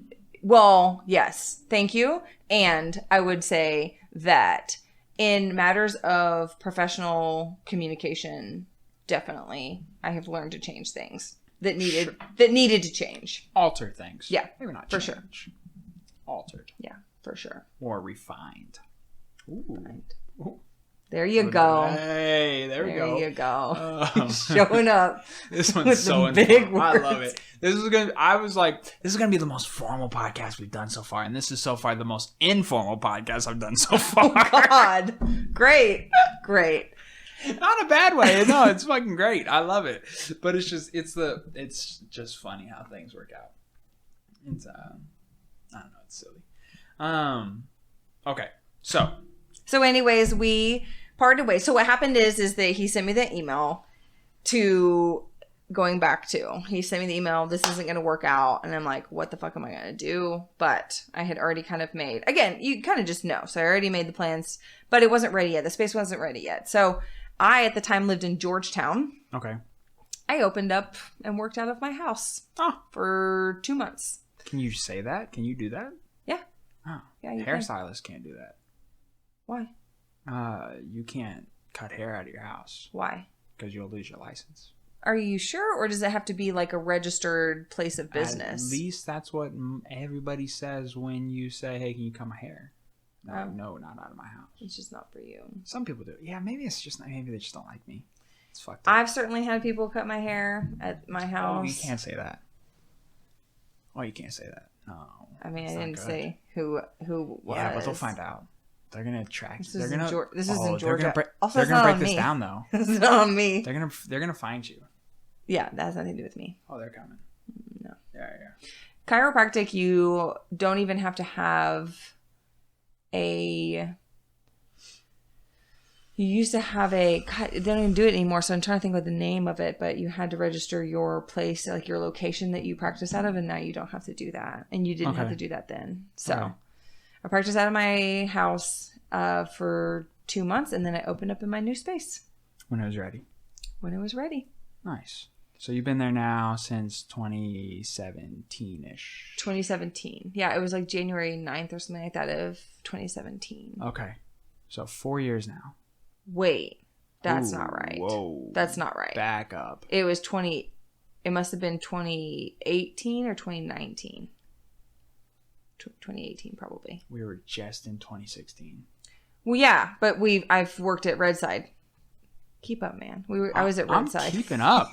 I'm keeping up. You said there was like 9 months. That was my first job. I worked my first job for 8 months. Yeah. Then I worked at Redside, and that was until about 2018. Okay. And then so now 3 years in. You've been almost. Yeah, I guess almost 3 years or 3 years. Anyways, that's crazy. So then we started. Yeah. I'm trying to think if there's anything else since then. No, that's kind of it. That's good. Almost a month. Yeah. That's impressive. Well, it's like a week and a half, but yeah. June 11th? I think it's June 11th. Bro, it's May 20. It's May 19th, 20th. 21st. 21st. Okay. Yeah. So, week and a half. You're right. A week Then and a maybe half. I think I'm wrong. Maybe it's June Week and a 3rd. half is- So it's probably June 3rd. I think I'm wrong. Ah. I think I'm wrong. It's not nearly as impressive no more. That's okay. I'm sorry. That's okay. You're right. And no, you're crushing it. You're crushing it. No, I think I saw that there was like a new patient that came on the 11th, and I was like, why didn't they book before then? But anyways, yes, the 11th or the 3rd. You're crushing it. Dustin's coming to see you on the 26th. Okay. Yeah. Cool. Yeah. It's exciting. So, okay. What's been like the biggest struggle of running your own spot? I guess COVID, huh? Besides those ones that we were just talking about, it's overcome. It's the Well, obstacles. like from once you've passed all that. Okay. From like 2018 to now.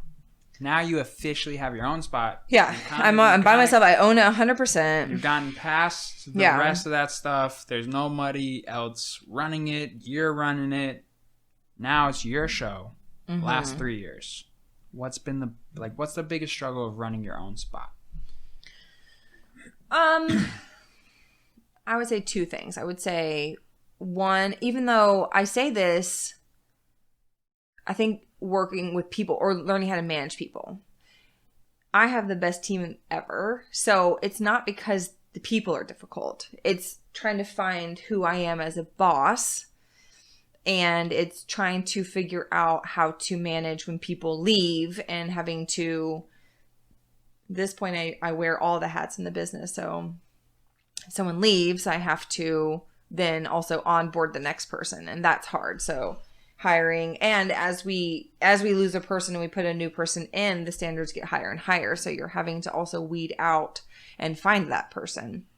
And that's really taxing when my entire I still have to run the day to day and I'm completely booked on my schedule. And so that's hard. It's the managing of people. Trying to make sure that I'm having conversations that are positive and productive, even if they're hard. It's hard to have a hard conversation with someone. It's hard to have a constructive criticism, or hard to give constructive criticism, in a way that on the other side is a positive,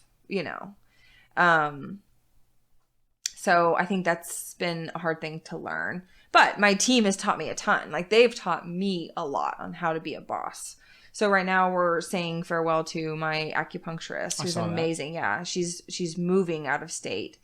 And she gave me 7 weeks notice and she handpicked her replacement. She's been amazing in the process of also picking someone. That's awesome. But she's great. And she has taught me so much on how to be a boss as well. So it's not that I've had bad people to deal with. It's just it's new. You don't learn how to do that stuff in chiropractic school. You learn you maybe learn what a contract looks like and some options for how you want to run your practice, but you don't learn this stuff. Sure. So that's really hard. And then I will say the constant,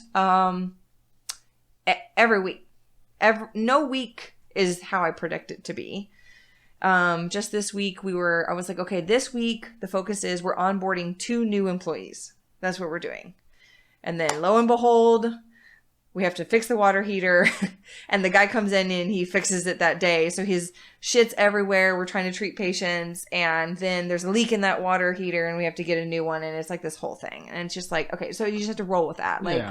I had to treat in 80-degree weather or inside because the air conditioner broke my first year in that first practice. So you learn how to, you're yeah, yes, I see water falling from the ceiling. That sucks. What are we going to do to fix it? Yeah. How are we going to treat around this? You learn to start thinking of solutions and not problems. Yeah, you have to adapt. You have to pivot. You have to move on. You can't sit in it. There's every day something that is hard that you have to deal with. There's every day actually even my patients are amazing. So I don't get a ton of difficult patients. Yes, I am. Thank you. They're all great. So sometimes you have to deal with someone being pissed off because they got charged a, late cancellation fee or something like that. But those are kind of few and far between. But Sure. I would say it's the constant every day. Your world just kind of gets tipped. It's never settle even ground. It's always ground falling out from underneath It's fun, you. though. You gotta enjoy it. Gotta somewhat enjoy that. I would never change it because I couldn't work for someone else. So I think on some way, maybe I thrive off of it, or maybe get off on, trying to find solutions. I envy that because my job is the same bullshit every day. Yeah, but you also crave, I crave stability. I want, after we Fuck overcome. that. I want No. chaos. What I mean by, no, you will get, it's such high burnout though. Oh, I bet. You want that exciting thing to happen, but then you also want it to be handled, and then you want a little lull. And you need a lull. Everyone needs a lull. Otherwise, you're always stressed, and your body literally gets stressed and burned out into sickness. So you actually have to have it for your health and well-being. But yeah, you have to physically make it happen for yourself. I'm learning more now about how to manage my personal life and my work life and my training life too, because that's also stress on the body. So I do a lot less. I have to do a lot less. But you seem like you're handling it fine. I am now. Yeah. I feel like I'm in a good spot right now. But at any given moment that could flip, Sure. and not be that way. That's kind of the exciting part. It is. I'm not saying it's not. I enjoy it. I love seeing my practice grow. I love my practice. I'm doing exactly what I'm supposed to be doing in my life. But even if it's your love, you still have to find times away from it. You still have to get a break, and you still have to find ways to manage your time. Yeah. So that is definitely the hardest. It's not doing chiropractic work. It's not managing my patients. None of that is hard. It's challenging and exciting and rewarding. It's the business side that is hard for me. Yeah, that's fair. Yeah. Cool. All right. That's the story. Mm-hmm. Now, what is it that you actually do? Yeah. So, one of the things I love talking about is what is sports chiropractic compared to chiropractic. Yes. Because I'm not the person you're going to walk into, first of all, same day, because I need to make sure that I assess you properly. You're not going to walk in to my office and walk into the door and then just get an appointment right then. But also, so I'm not a rack and crack. We call it rack and crack, or like an old school chiropractor. You're not just coming in for your 1 to 2 minutes of adjustments and you're walking out the door and you're getting the same adjustment as everybody else. You might get your same adjustment every time, but you're not necessarily going to get the same adjustment. Sure. Sports chiropractor. So what that means is, so what I did is, like I was saying earlier, so I have a doctorate of chiropractic, right? You have to have that in order to practice chiropractic. But then there's also a master's you can do, and that's many, many hours of hands-on sports chiropractic work. You come out certified or able to do athletic training, physical therapy, and chiropractic when you come out of this program. Your first stop is to get your certified chiropractic sports physician, and then you go in and you take another series of in-person tests. And you then get labeled as a diplomate of the Board of Sports Chiropractic. You're a sports chiropractic, a diplomate of the American Chiropractic Board of Sports Practitioners. So that's what I have. So I've done all the work, and I'm the highest certified sports chiropractor you can have. So what that means is that you're going to walk in and, first of all, benefit from a lot of hands-on of actual athlete experience. But it also means that it's the way I look at the body. So I believe that every single person should or can move better, and they can live a better life if they do that. And I use the skills I've learned, throughout my master's chiropractic and just straight experience, and the certifications I've taken post-grad, to accomplish that goal. So I do soft tissue work. I personally love active release technique. I think it's the most specific I've ever seen out there. They're so detailed. I love the organization and also the seminars. I learn so much every time I go in. So that's the soft tissue work I do. I also do all the stuff I've learned in school, and I use tool work, so instrument assisted soft tissue work, and I do taping. And then some of the stuff I really think that I'm different from is I do a lot of assessing as far as movement assessments and apply correctives. So break that down. Yeah. Break all that down. So the different works. So soft tissue, break that down for somebody who maybe doesn't know what that is. So what's the goal? It depends on what's going wrong. I can go really nerdy and deep into it, but I probably won't. It's your show. But what I will say is that, so soft tissue work. So most people understand and heard of what massage therapy is. So the goal is, there's lots of different goals in massage therapy as well. What I'm going to do is I'm going to make the soft tissue healthier. There's even some techniques that can work on meniscus and ligaments and tendons. So some of this kind of applies to all the soft tissues. I'm able to assess and feel what's going on with the different muscles. I can tell just from experience, and some people would argue this doesn't happen, but manual therapists can tell you, you can feel what's going on underneath. You definitely can feel individual muscles, but I can also feel the difference between a muscle that's just tight because you've just worked out, a muscle that's been tight for a year or more, that has a different quality to the texture of that tissue. And that's going to be maybe a different technique or something like that. You can feel individual trigger points or muscle spasms. So you can feel that in the muscle. And then I just kind of guess and assess. I assess, and then I predict what I think is going to be best for that tissue. The goal of soft tissue work is to just get that muscle healthier so that you can actually contract and use it better, and it can integrate into a better movement pattern overall. At least that's the way I look at it. Also, it can help reduce pain and improve blood flow and increase range of motion. It can help take off tension on the muscles, on the joints, so it can get a better adjustment as well. So soft tissue work has lots of different goals, but the way I look at it is I want the muscles healthy so then we can train those muscles. I've known a lot of people, and I've also personally been taken through physical therapy exercises that they just hurt to do. But so my approach is often do soft tissue work on the front end to make sure that we can get you out of pain enough to do a high quality, non-painful motion.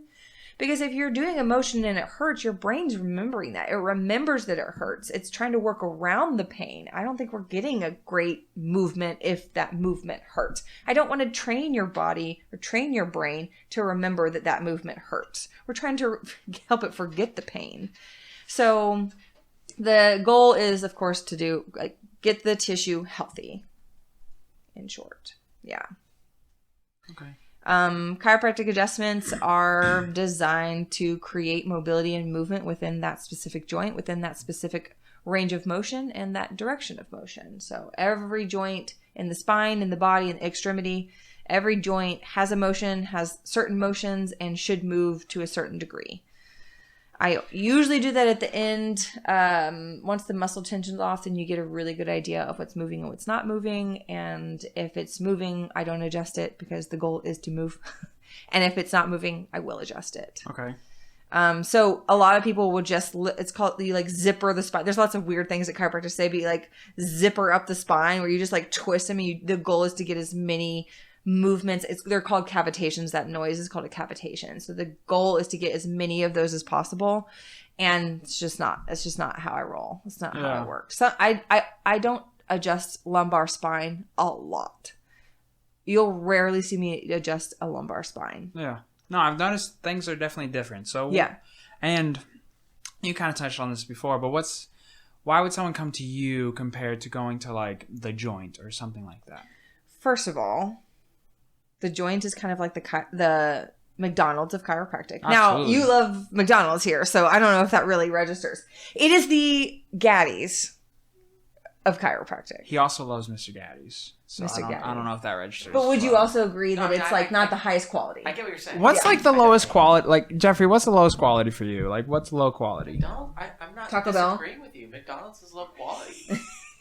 It's also comforting. It's like childhood again. Yeah, though. Where's the point of contention here? I want it cheap. I'll get it every once in a while, every couple months. Yeah. But there's so many better cheap options.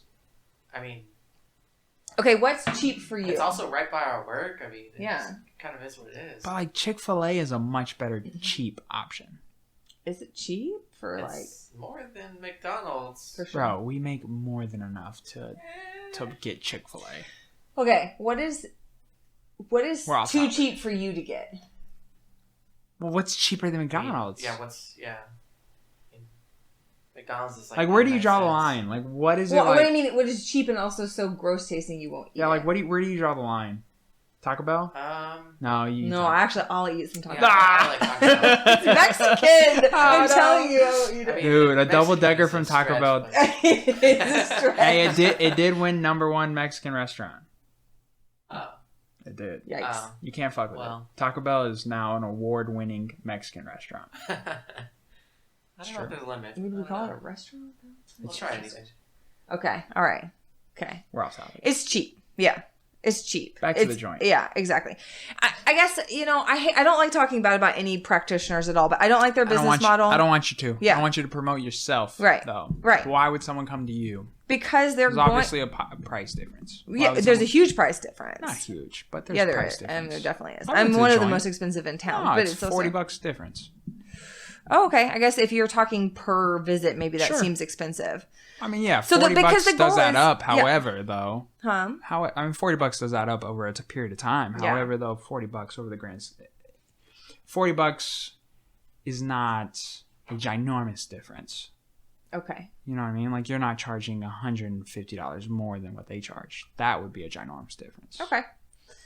So the difference is with a joint, you're literally going in, getting barely an assessment because they're just going to adjust you. Because really, it is a pretty low. I mean, it's hard to hurt someone with an adjustment. You oftentimes aren't helping them if that's all you're doing. And I think from what I understand, because I've never worked at a joint, but from what I understand, I mean, you don't spend a lot of time in there. No. But my first visit is 40 minutes, and we do some treatment for sure, but like, I am doing a full-on subjective, which means we're talking about I want to know about your past health history, your, family history, the history of your injury, but also like how many other times have you had that same injury? We'll go back all the way to the very beginning. I'm like, I want to know what happened at the very beginning. And so we're going to talk about a lot of that stuff. And even in some of that conversation, patients realize where maybe even that came from, right? So we get to uncover the origin of their issue, depending on what it is. Sometimes it's an acute injury and then, I rolled my ankle and it hurts. Like, duh. But do you have a history of rolling your ankle? Like, now do we have another issue, like weak hips or something like that? So I'm always trying to figure out, okay, what's the problem at hand? What'd you come in to see me for? And we're going to address that. And we're going to get to the bottom of the actual issue and try to fix it gone. I say fix it gone. Like, that's my goal. Because that's possible. Like, the human body has an amazing capacity to heal and actually overcome all of this stuff. So we just have to figure out what's not going right. What's not going right, and how do we support the body? So I really think it's in the experience and the education I've had. I have had just simply more, right? At least as far as sports medicine goes, or chiropractic, or sports medicine chiropractic goes. And then also I think we're very thorough. And I also just spend so much more time hands-on, one-on-one with my patients. That's also the difference. I mean, you can go to a massage therapist and get a lot of manual therapy. Sometimes you'll get it at a physical therapist's office, but you're not going to get it really like the way I do it. There's a few, right? Because other people do active release technique like I do, but not many in the area. Sure. I've been to both. Yeah. So I've been to the joint. Yeah. And I've seen you. Yeah. There's definitely there's a huge difference. Yeah. And I think the negative stigmatism of chiropractic work definitely comes from, like, the joint. Yeah. Because that kind of stuff is set up to keep you coming. I think it's what's unfortunate. So like I was saying, there's old school chiropractic and new school chiropractic. And chiropractic started out as just being the adjustments, which the adjustments are powerful. It's an amazing tool. It's really helpful. It feels good. Sure. And it really has helped people. I mean, gosh, talk to someone who's had a tension headache that gets an amazing, cervical adjustment, and it's helped their headache, or vertigo, like people with dizziness. It helps.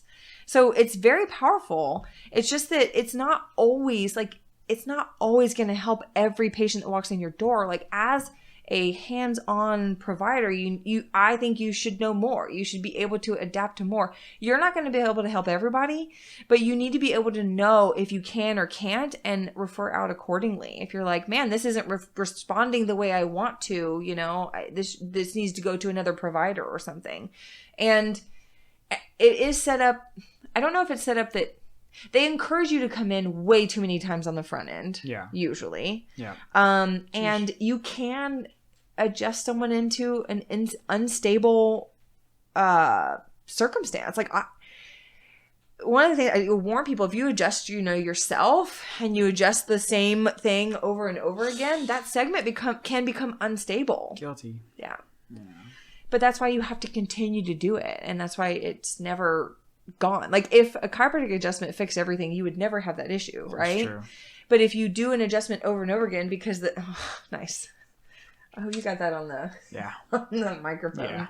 That's every day. But if you adjust that one segment over and over and over again, it does become unstable. So adjusting someone too much causes a problem. That's why I felt like shit in chiropractic school, is because it's just too much adjusting. Yeah, you can get overly adjusted. So, it's not a great business. It's a great business model, but it's not a good healthcare model. Yeah, I think they recommended me to go like 3 times a week, 4 times a week. I've only ever recommended someone come in 3 times a week if we're doing work on an acute injury and active release technique, and there's effleurage and there's taping. So effleurage is a type of massage. Like, there's all the stuff you can do to help swelling and help an acute injury if you're right on the front end of it. But rarely do I suggest 3 times a week. Rarely. Unless I'm like, we have 2 weeks to get you ready for, the championships, and you're a high school, and this you're in high school, and this is like your senior year. And I'm like, okay, well, we got to fix this, right? And then I'm like, okay, we're doing 2 soft tissue segments, and we're going to do some rehab or activation exercises or something like that. So it's very rare that I'm bringing people in. So we're not just adjusting. We're doing the whole thing. And in that first visit, I create an understanding of like what's going on for you, a proper diagnosis down to a T as far as like what muscle is the problem, what movement is the problem, what area is the problem. And then there's a long-term treatment plan. So yeah. I think it's different because it's just more all-encompassing. I'm trying to treat you. Like, there's a person right now I'm actually sending out for labs, food sensitivity tests. He's a firefighter, and he can't sleep well because he has shifts that wake him up. So if you don't have a proper sleep schedule, automatically you're set at a deficit, and it's hard to get you feeling good. Because pain is a tricky thing. Pain is emotional. It responds to emotion. It responds to inflammation. It responds to stress. You can have trauma in the brain that's stored in the body and presents as physical pain.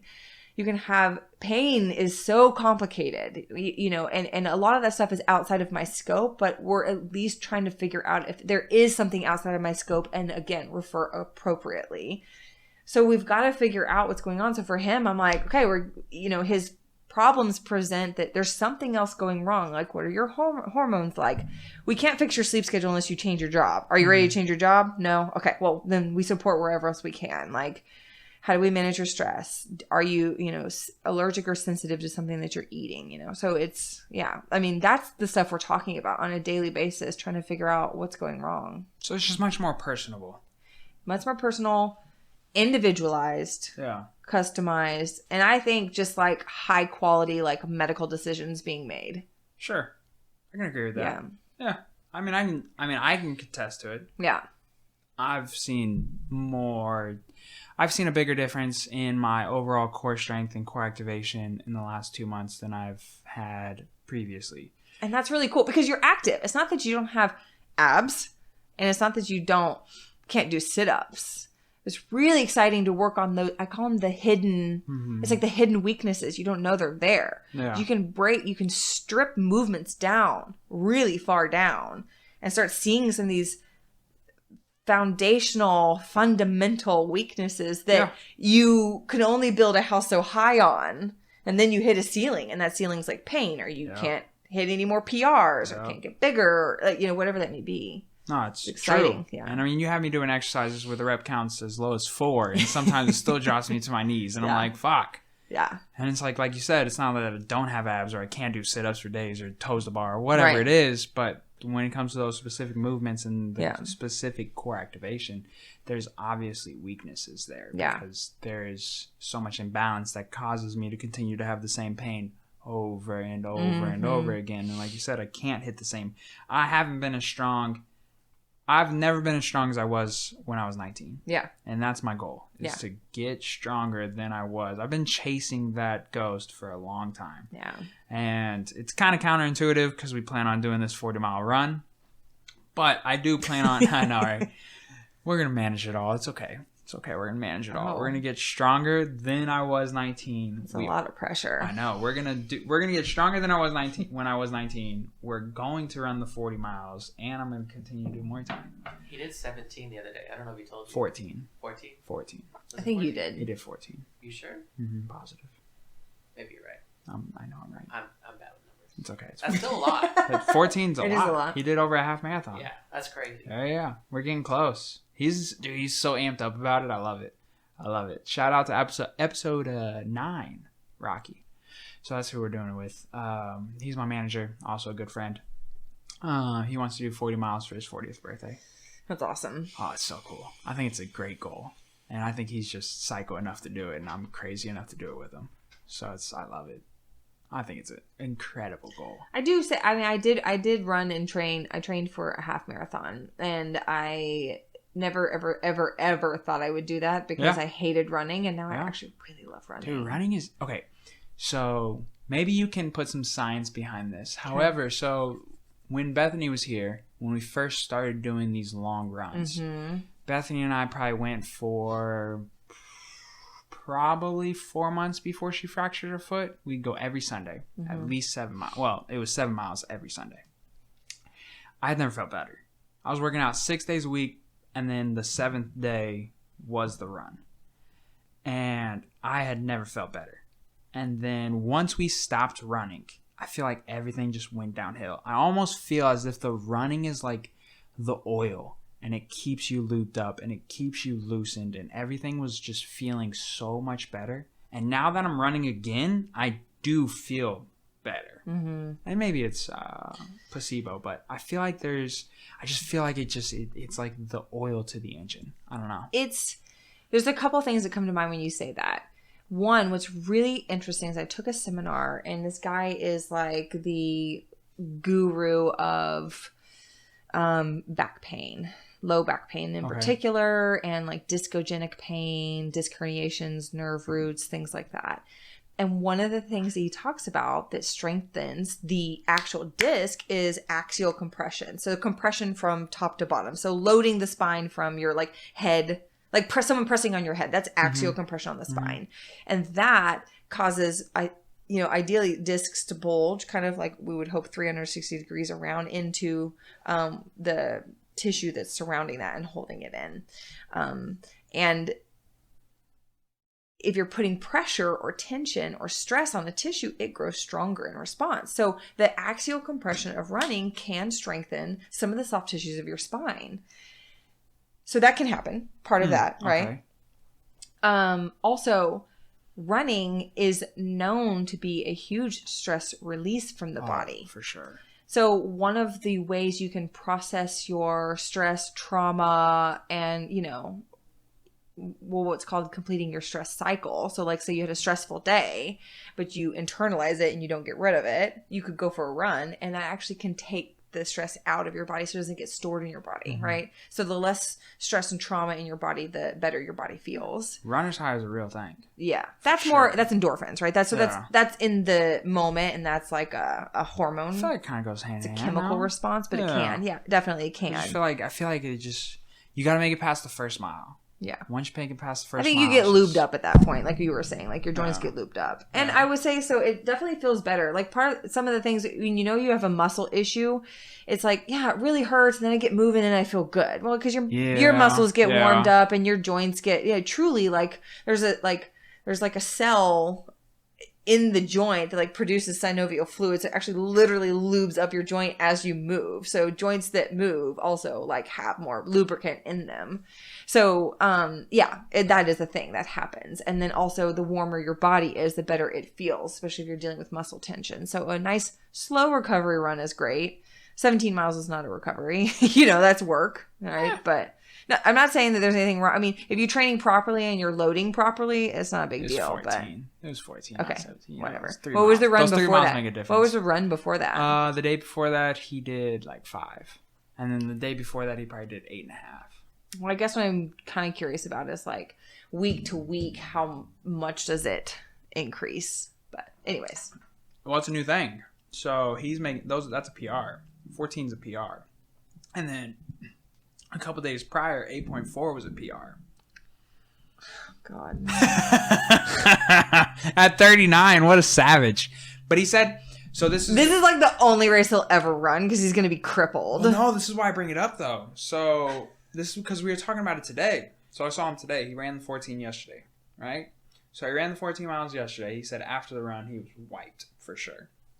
But he said he woke up this morning feeling better than he's ever had in his entire life. That's cool. And his run this morning was smooth. Good. Yeah. Thought that was interesting. And that's what made me bring up that. Like the whole, I feel like sometimes running is what kind of keeps everything working fluid for me. I would say it depends. Yeah. You can't, I don't think, there's definitely no way you can blanket statement that because Sure. it just depends. It depends on how you run. Sometimes running is the worst thing you could do if you go from zero, like couch potato to running. Oh, your body's not ready for that. Yeah. Your poor body's not ready for that. Also, so the rule of thumb is like if you take the amount of miles that you run in the week, you only want to increase by 10% of that every week. And that's a proper progression. Progressive load, everybody. Progressive loading of your body is so important. Going from zero to, however, I'm not even talking about your friend. I'm talking about even all my patients. Sure. You have to progressively load. You cannot go faster than your tissues can adapt. You go faster than your tissues adapt, you will get injured. Period. So progressive load, like it's so important. It's no fun though. You got to be patient. Patience is hard. For some people, are you a patient person? it can be. Ooh. I can be with my body. I am. I understand it. Yeah. I get it. Yeah, I don't get injured often. Knock on wood. that's I don't. fair. I have nicks, but I don't have injuries. Knock on wood. Oh God, because I have like a competition coming up. That's true. Be careful. That's true. You're about to compete. Yeah. That's exciting. Yeah, I'm excited. Exciting. You have any big goals in mind, or? Honestly, it's not to flop on all of the lifts.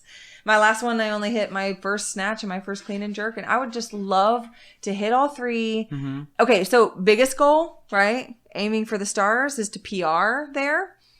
And, my goal is to hit at least my current, maxes at a competition. What would be a PR for, let's say, a clean and jerk? For clean and jerk, PR would be like a 200. Ooh, that'd be nice. Hit 200? That's a big number. Mm-hmm. I mean, a 200 clean and jerk is no fucking joke. Right? That's so I've heavy. cleaned 205. It makes me feel like a bitch. I've cleaned I thought there was no 205 inner once. bitch. No, with that there is, yeah. With pain, not so What's much. your clean and jerk? Clean and jerk? I don't know. I've power cleaned 205 before. Okay. Clean? I would like to think that I could clean more than that. Do you think you can power move better than you can regular move? Or, yeah. Maybe just because power is more normal than squat clean is. For CrossFit. For me, yeah. Yeah. For the training I've done, Gotcha. power clean is just much more normal. Gotcha. But I would like to think that I could squat clean more than that, but maybe not. Yeah. I mean, I can front squat. It's just like you. It's like obviously you can have the strength there. It's all about technique. It's all about technique. Yeah, I'm getting back into it. It's exciting though. I love Olympic lifting. It's so amazing. much fun. I know. I knew I wanted to do it. I'm pretty excited. So my snatch goal, because right now my snatch is 160, but I can Still good. Good. But I've gotten under 165, and I've also like balance snatched 185. So I can hold more weight over my head. I just would really love to Break that snatch, down. Balance snatch. Okay, so you're holding it on your back. Okay. And you're a snatch grip position, which is wider. Yep. And you dip and then drop into an overhead squat. And then just come up. And then you come up. Gotcha. So you bounce, drop into that snatch position, and stand. Okay. And that I can hit 185. That's good. Yeah. He's over there laughing because he knows, like. I think he's doing something else. Oh, I thought you were chuckling. I was nodding. I'm kind of picturing in my head. That's what That's I'm saying. Yeah. That's what I'm saying. So- Oh, but it's called the snatch. So that's what funny. I meant. I didn't mean like he was like Well, laughing. I mean like that's what I was like. He was picturing it. Yeah. He's like, that's a lot of weight. Yeah. Because he was scared of Tyra. Really? No, I wasn't scared of Tyra. He was scared I of joke Tyra. about being scared of Tyra. He was a little scared of Tyra. I mean, I think anybody at first glance would be. She can be intimidating too. I think. Are you intimidated by Tyra? No, not at all. Huh. She's But, like, super the goofy. conversations, it's She's a super fun. goofy Yeah. person. Yeah. She's super goofy. Yeah. I mean, she's silly. Like, we sat here and kicked the shit for 3 hours. Well, but you also know her as, like, she's been a coach of yours, right? Yeah. And her job is to, like, yeah. I mean, she's just a super goofy person. She's pretty funny. Yeah, I will agree. she's hilarious. Yeah. I love her. She's hilarious. Yeah. I'm a huge fan of the podcast, so shout out to Tyra. So 200 clean and jerk. And a 185 snatch would be... I don't think I could get hit 185, but I would like a 170. Let's say 170. Okay, That'd be sweet. Yeah. Okay. Yeah, that would be 170. Yeah. And those are the only 2 lifts? Mm-hmm. Okay. That's it. You So get 3 attempts at each. Ooh, clean and jerk and snatch. It's so daunting. It's like, so my first one, I mean, I was just a hot mess of nerves. This last one was your first one, right? Or Yes, no? my first official one. So the Okay. first one I ever wanted to do was during COVID, and it got canceled like the week before. So I just did my lifts in a garage of my friends. So it's not an actual one. And then I did an actual one, and everything was just so new. I've never seen the behind the scenes. I don't lift in kilos. Yep. Trying to warm up to my lifts.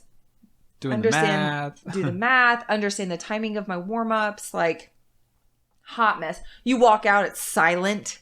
When is Yeah. it ever silent at our gym? Right? Silent. It's different. Silent. Nothing. Someone standing right in front of you, which is the worst thing you could do to a lifter, but they're standing there watching your lift because they have to. Oh, it was so nerve-wracking. I think now that it's happened, I think I'll understand. Like, I don't think I'll be as nervous. It's just so much unknown. Oh, you were nervous. Oh my God, yes. Yeah. I love it. Yeah. I love it. So you're doing another one June 19th. 19th. Yeah. Dang. So 2 weeks, 3 weeks. How do you feel?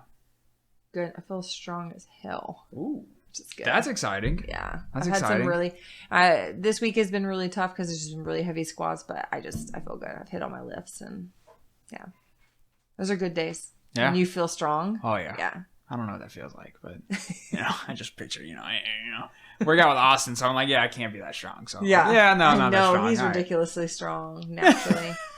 It's just one of those days where you're like doing all you hit literally everything, and everything feels crisp, and yeah, it's just feels been a lot of that smooth, lately. everything feels everything good. feels smooth. Your body doesn't feel too bad. My body felt bad this week. I'm not gonna lie, because we're really pushing into like the 80 and 90%, so it's getting high. But I like that too. Yep. I love lifting. Dude, lifting? I love it. There's very few things that are better than lifting. Anything in that realm, like whether it's getting punched in the face. there's something to it. It's fun. We talk about this. We talk about this on every episode. So anybody who listens to all of them is going to feel like I'm a broken record. But it like we get stuck in these mundane things where we just do the same thing over and over again. And that's why I was saying, like, yours, it's exciting. Like you have this unknown. Like you have no idea how your week's going to go. That's exciting. I know exactly how my week's going to go. I'm going to greet a twat. That twat's going to... Oh my God. That twat may or may not buy a couch.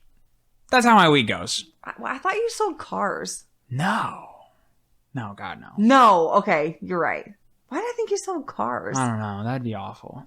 You think it'd be worse than selling furniture? Yes. Okay. Cars is a whole different ballgame. Because A, you're outside, it's hot as fuck. Fuck that. B, you can negotiate. And I'm not the type. I'm just not. That's just not me.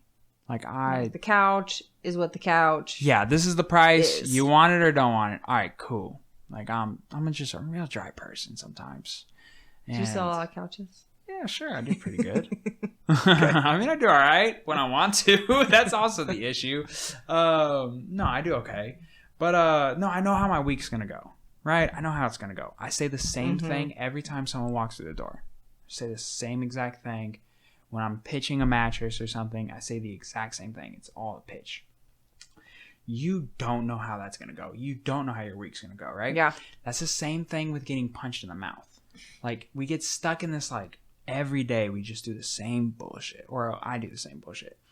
And it's like, okay, so I know how this day is going to go. When I get there and you get hit in the mouth, you're like, oh, fuck, I am alive. Like, it's cool. Like, it's so easy to just get wrapped up into this and like, okay, go, wake up, go to work, go to bed, wake up, go to work, go to bed. It almost feels fake. Like everything starts to kind of feel fake. Like we live in this simulation. We live in the Matrix, whatever it is. And when you get punched in the mouth, you're like, I felt that. It's cool.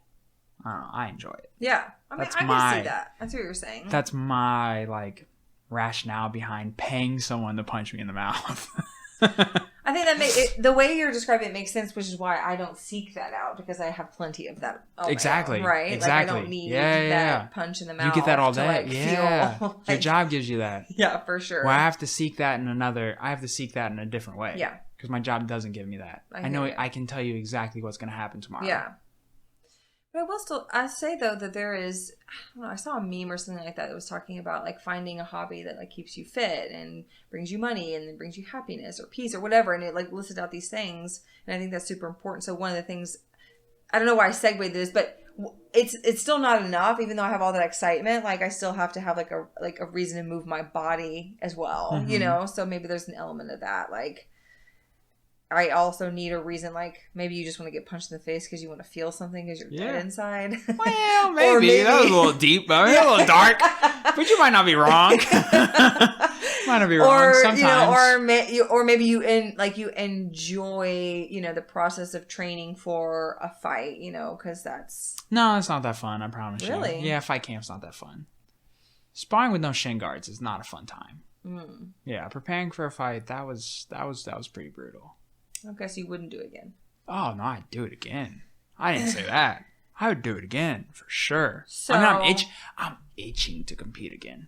Okay. I'm itching to compete again. Then all the other shitty stuff that happens, that's part of, building up to competing. I mean, I personally don't think really any of it's shitty. I kind of enjoy no shin guards, but I'm also slightly psychotic, so that part doesn't bother me. But, no, I would love to compete again. I thought it was one of the greatest things I've ever done. Yeah. Yeah, it was so much fun. Competing is great. It's what gets, like, that's what I mean, is like that's what gets you out of bed and like goes and puts you in front of someone to get punched in the face. It's like the impending, like, I can compete in this, or like a goal or a reason to do it. Right now my reason is to help everybody who wants to compete, because I'm not competing again this year. Okay. This occupies equal amount of time as that occupies, and the two can't coexist at the highest level. So this takes priority in the sense of I'm going to do this in order to try to build something out of this and then train when I can. So I train on Tuesdays and Thursdays, and this is Wednesdays and Fridays. Normally, in order to train for the fight, I would train also Wednesdays and Fridays. So I would train 4 days a week, and then I would also lift 4 or 5 days a week. I just don't have the time to do that with this and that, and I enjoy equally both of these. I enjoy sitting down and having this conversation. I think this is a lot of fun. I enjoy this. And I also enjoy that equal as much. And so, and my goal right now is to just get people ready who wants to compete. Yeah. I'm okay, thank you. I had to train early in the morning. That's true. Yeah. Me too, actually. I'll be there. Like early. Like when I get there, like 6. Yikes! This is super random. I'm doing my first CPR class online tomorrow morning. Wait, online? How does that even work? Well, they're not really doing it, or you have the option of going in person, but actually my thought on this is, so what's so annoying, every CPR class I've ever taken, it's 4 hours on a Saturday morning, and there's always one person in there that, like, they're excited to be there. They haven't been out all month, and they want to be there, and they want to, like, milk up the experience and, like, just drink it in. And I'm like, stop asking questions. Stop telling us about your kid or your dog. I just want to learn the thing, like, test my skills and go. So I'm actually pretty excited about doing this, like, in my own home. So it's online, but you'll go in and they'll test your skills. Like, you can schedule a skills test later. Yeah. I got CPR certified once. I don't remember a fucking thing. So if someone started, like, choking in front of me, I would not remember a fucking thing. The funny thing is I've done it probably 10 times, and I still hope they don't do it, because I still feel like I won't know what to do. Wait, you've given someone CPR 10 times? No, I've taken the class. So, I mean, I guess if you count the dummies. Okay, I was about to say, like, woof. No. Wow, you're in the right place at the wrong time, or the wrong place at the right time a lot. No. I'm like, please don't go down because I actually am obligated to help you and I don't want to. I couldn't remember. Not because I don't care, but because I literally think, I don't know. I don't know how I'll be in a situation like that. Well, it's an interesting thing because you're going to feel their ribs crack. I don't know if that happens every time. It's supposed to. I don't think it's supposed to. That's what I was told in my CPR class, that you will crack their ribs. And I could be wrong, but you will crack the ribs. I've never heard that. I think they can. I don't know if you are. The goal is to. Well, I don't know. No, not like, yeah, I'm going to save your life and crack your ribs. No, I think it's crack your ribs and to save your life. I think that's how it goes. It just says sometimes. Sometimes? I really don't. I'm really upset because I'm like, I don't think that's the thing at all. Dude, that's what they said. No. I know it can happen because you can crack someone's rib by doing a chiropractic adjustment. Yeah. But, yeah, no. It says about 30% who survive CPR wake up with cracked sternum and or ribs. Okay. 30%. So a low percentage of... But okay, no, that's 30% of people who survived. What about the percentage of people who died with cracked ribs? Well, you probably punctured their lungs and killed them by cracking their ribs. That's part of the problem. You cracked their rib right into the lung. Oh, well. That's what's disturbing about it. You couldn't breathe before. You definitely can't now. Gosh. Yeah, no, CPR is kind of scary. Yeah, I don't want to do it. I will, but I don't want to. Yeah, I don't know. Anyway, so I have to train before that. All of that to say, I have to train before that class. Oh, so you're doing that tomorrow? Yeah. Ooh, that's exciting.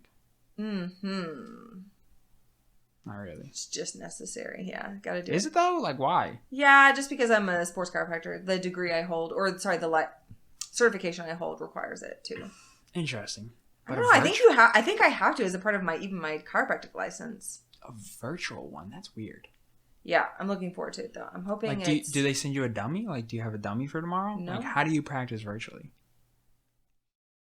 We'll see. I'm curious. It's gonna be interesting. You gotta tell me about that. Okay. Like, how you like? Okay, so this is how you're gonna do it, and you're gonna do like air presses. I don't even know. I'll tell you. It's interesting. I'm sure they have it figured out. Because, like I said, they're gonna do I have to go in person and do a skills check.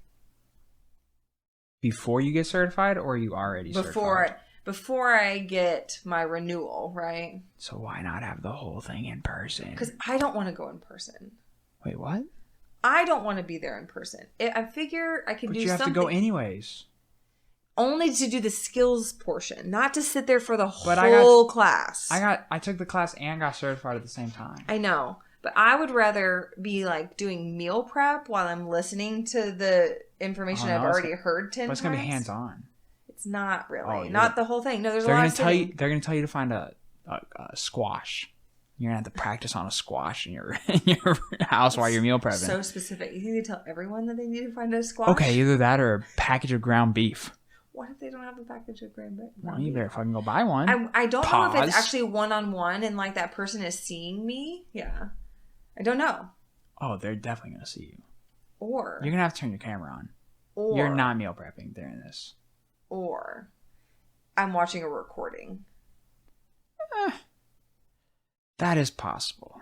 I know it's possible. I'm the one who read I read it. Oh, did it say it was going to be recorded? I don't remember what I read. Oh, I don't remember. I don't know if it's like let's say a Zoom meeting type of deal and you have to. I don't know. I just don't know. That seems live. If it's on Zoom. I agree. I don't think you can post something pre-recorded on Zoom. I just don't know. I don't even know if it's Zoom. I didn't do enough research. I will do that later. They're going to call you out. They're going to be like, Dr. Faulkner, are you paying attention? And then you're going to have to whip out the ground beef. And you're going to have to show them in front of the whole class. That's fine. You would not save someone's life if you did that. But that's fine. Like, I know how to do it. We're good. That's I am not worried. That's close. Straight arm. Yeah. Well, I mean, straight arm is all the way out here for me. So, I didn't want to be like over exaggerating. But yeah, I mean, I remember ish. Yeah. It's only been like 7 years since I took it. 6 years ish. I don't know. Not a ton has changed. Yeah. But did we hit all your questions? I think so. I feel like we hit the majority of them. Yeah. What we got left? Well, we kind of talked about some of the rehab I do. I think that's another thing that's like kind of different. I have on here movement prep. One of the things I talk about and teach a ton. Yes, you do a really good job with that. Yeah. So definitely around like the CrossFit Open, you post a lot about it. I do. Yeah, talk a little about that. So I call it movement prep instead of warm up, but that's what I'm talking about. But I feel like that if you think about what a classic, warm up for any kind of sport is, it's kind of all the same movements, which doesn't make sense because you're potentially doing a different sport than, let's say, the next person. So warm ups aren't often. It doesn't always apply. If you have a great like strength and conditioning coach or something like that knows how to warm you up specific to your sport, great. Then this doesn't apply. But I feel like that doesn't happen most of the time. So you're getting a very non-specific warm up for whatever you're about to do. And a lot of times the movements are like static stretching or again, like high knees and then like kick your butt and then like, side shuffle. And it's like, but we're doing squats. So like, why aren't we doing something that's specific to squats? And so the other part of that. So first it's about being really specific. Like how do I warm up to perform this movement the best possible? How do I activate my body so that all muscles are doing what they're supposed to be doing and they're coordinated and they're producing a high quality biomechanical motion. That's the goal of this. And the other goal of movement prep is that you have to prep your body to move if you haven't been moving all day. One of the best ways to get hurt is to sit on your ass all day and then go jump right into a CrossFit class. If you sit on your glutes all day, they don't fire well. They've been in one range of motion. They haven't been being used all day. I mean, they get sleepy. Whatever the actual, medical term for that is, because I'm not sure how much you can actually prove this, but they truly don't fire well. They don't assist in those movements if you've been sitting on them all day. And it's noticeable for someone who's sat at a desk all day over time too. Like their movement pattern isn't correct. So if you are up and moving all day, you probably need less movement prep to do your workout. But if you've sat all day and then you get up and you try to run 5 miles or you try to squat in your 70, 80, 90%, like you need help. You need to get your body prepped for movement. So that's the goal of what I call movement prep. And the first part of it is mobility. So you want to mobilize or relax or warm up or reduce tension on muscles. So that's by like foam rolling or using a lacrosse ball or what I call active stretch. I personally do not think that static stretching belongs. Static stretching. So static stretching means bend over, touch your toes, and holding a stretch. I don't think there's any time where you should be doing a static stretch before you work out. Dude, why do they still do that? I don't know. The NFL still does that. Yeah, I don't think that there's any time and place. There's actually what's called a stretch. It's called the stretch reflex in your muscle, and it's designed. If your muscle goes on a quick stretch, it's designed to recoil, and it creates that power. It creates that elasticity. It creates that quick contraction, and it also helps to protect your muscle from getting stretched too much and getting torn. Mm-hmm. So you actually have like a protective mechanism built into the muscle. And so if you stretch and hold in a non-scary range of motion, then you override that if you hold it for a period of time. And then yes, it stays, let's say longer, quote unquote, right? Because you're not actually changing the length, but you're changing the tone of that muscle. So then it feels like it stays looser. But that also means that now we don't have that nice, quick, stretch reflex. And so that does not mean you're prepared for movement. It means you've made a slower muscle. Yeah. For, a period of time, because it's just a neurological thing. It goes right back, it resets. But so I call it active stretching. I like active stretching, which is really more working ranges of motion, physically taking your joints through a range of motion so that you're using the muscles and they are moving and contracting and pulling the joints into range of motion. That's what prepares you for movement. So mobility in all those senses of the word, what I just said, and then stability, right? So your body's always trying to find this beautiful balance between being mobile, but also being stable within that range of motion. And there's different joints, and different joints have different amounts of mobility versus stability. And so you want to train those joints within whatever they do. Like the hips, gosh, they're the most stable, they're the most mobile type of joint in the body. They literally have 360 degrees of movement.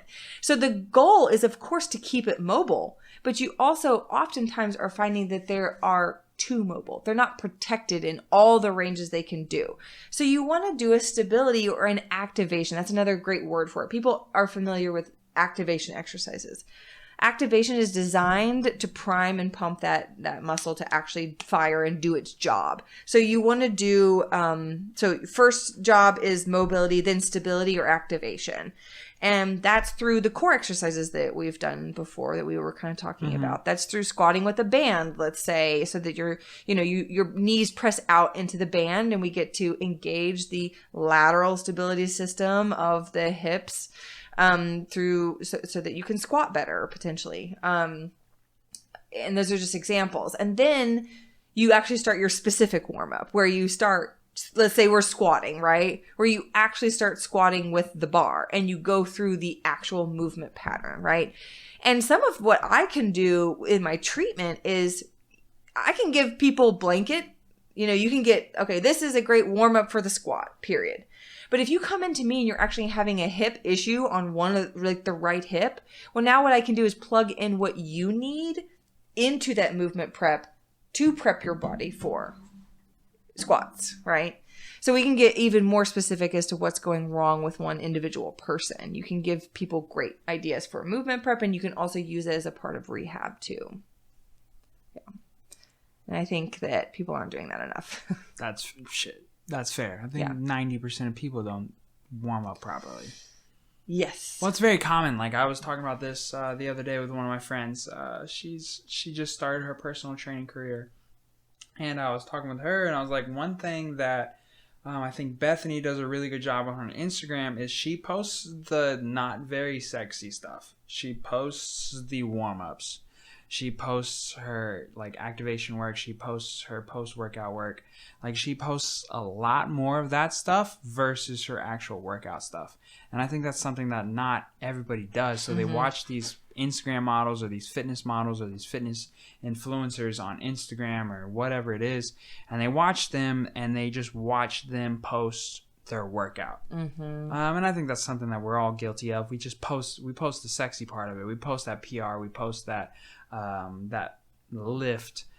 We post just the lifting portion, but we don't post the beginning portion and the after portion. So someone trying to start to work out, they're like, okay, this is what I need to do. I need to do 5 sets of lat pull downs and seated rows with reverse flies, but they're not warming up and they're not cooling down or they're not stretching afterwards. But that's because a lot of people don't post those things. Right. So they're getting their information from from this. Well, first and foremost, just even if that person is, I would say don't even take, I think people should be able to shift through the information that's on Instagram and use common sense like that. You're not getting the whole story. I think that's asking for a lot. I know, hard. But even still, just because you're not, you need to understand you are only getting a window and you're not getting, even if that person is highly certified, you don't know all the tiny little things they know on the back end either. So don't do my movement prep if it hurts you. But they're not thinking like that though. I know, but they're that's a problem. Thinking I want to look like that person. Right, I know. I want to be like that person. A lot of good information out there, but you also have to be a really good. Yeah, they're just watching the story. They're watching the Instagram post and they're like, okay, I want to go work out. So I'm going to copy those exact same movements, but they're not showing you the warm up before that, the 30 minutes that they spent warming up that muscle. And then the 30 minutes that they spent afterwards as well. Or their boring ass healthy diet, or them sleeping for 9 hours, or so Bethany especially, she does post all the baths, all the footwork, all the, foam rolling, all of her food that she eats. So, and all of that stuff is just as important. So yeah, you're right. They're not seeing all the things. I think that's one thing, kudos to her. I think that's one thing that she does extremely well. I think she highlights those points and tries to stress the importance. And it's hard. It's not fun to watch the warm up part. It's not like it's not. They're not hitting a 405 clean. Like they're not hitting this massive PR. Like they're not doing those things. So it's not as fun to watch, but it's just so necessary. Yeah. Like take it from somebody who hurts way too much to be 27. Like you got to just take care of yourself. You have to. Did you just tell yourself that? Yeah, I've been telling. Yeah, well, I mean, I'm trying. Okay. Baby steps. Baby steps. I know when someone comes in and there's a hot mess, I'm like, okay, we're gonna pick like one thing or two things, and we're gonna just start working on that. Because it just gets really overwhelming. But I know people. It is tough though. It is tough, but it is also what everyone tells you. You have to sleep right, manage your stress, drink water, eat well. Like there's no secret sexy thing that's going to happen. It takes time and it takes discipline in your life. It does not take perfection. It doesn't take perfection, but it does take like a solid 80% of fueling your body properly and caring for your body. If I had one thing I could tell any young athlete, it would be that, or really let's be real, any athlete, but like, especially when they're high school high school age or younger. Yeah, because so they easy to recover develop those so habits. Freaking they heal freaking fast. Absolutely. That you can heal from an injury like that if you have the right knowledge and care. And so many times I'm treating a 30 and 40-year-old and they're tracing their injury back to high school. Yep. You know what I'm saying? And so college. Yeah. So. You can trace it back pretty far. And part of that is pain science. Your body remembers, and it's sensitive. But you can also desensitize your body to a past injury too. But I just, you just like grind and you think the more I work out and the more I work out, and the more, that's where the hard work is. And it's like, yes, and you also have to as hard as you train, you have to recover just as hard. And that's the hard thing to do. Yeah. Resting, doing nothing, managing stress. Like that's not the sexy stuff. No, it's not. And you're only as good as you recover. You got 1,000%. Oh, I thought you were gonna say something. Yeah, you're only as good as you recover. And one thing that, to quote Rocky again, shout out to my boy Rocky. He said there's two things you should invest to your absolute means. You should invest up to your financial ability. It should be food and a mattress. And I feel like that's another sexy part that's just not talked about a lot. Is you gotta spend some money on your mattress. You have to. You got to. There's people that come in and they buy a king mattress for $500. It's like you're killing yourself.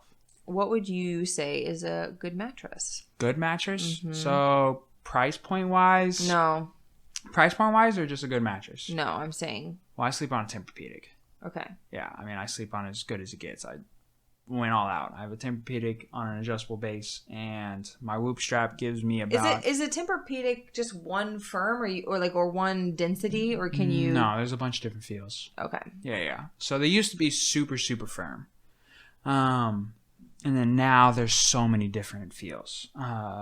There's soft. See, because I firm. feel like mattresses are subjective. Maybe. What is comfortable to one person isn't comfortable to another. Sure, the feel of the mattress, but the quality of the mattress is not subjective. You mean how long it lasts? It's not necessarily how long it lasts. How well does that foam remove the pressure points? So, for instance, Tempur-Pedic is the only brand that's legally allowed to say they can remove the pressure points from the body. When I go to sleep, I wake up in that exact same position. There's no tossing and turning. I know people that hate their Tempur-Pedic mattress. Sure, so there's two things that come to that. Some people don't like the foam feeling. Some people don't like to sink into their mattress because A, they don't either understand what's happening at that point, or B, it's just something that they're not used to. Because what happens or it's uncomfortable. I feel like there's a lot of other... I feel like there's a CD. But uncomfortable would come to the feel of the mattress, so maybe they just picked the wrong feel. Maybe they got it too firm. Maybe they got it too soft. Okay, I see what you're saying. So that could be something as fixed, as simple as just picking the right feel, right?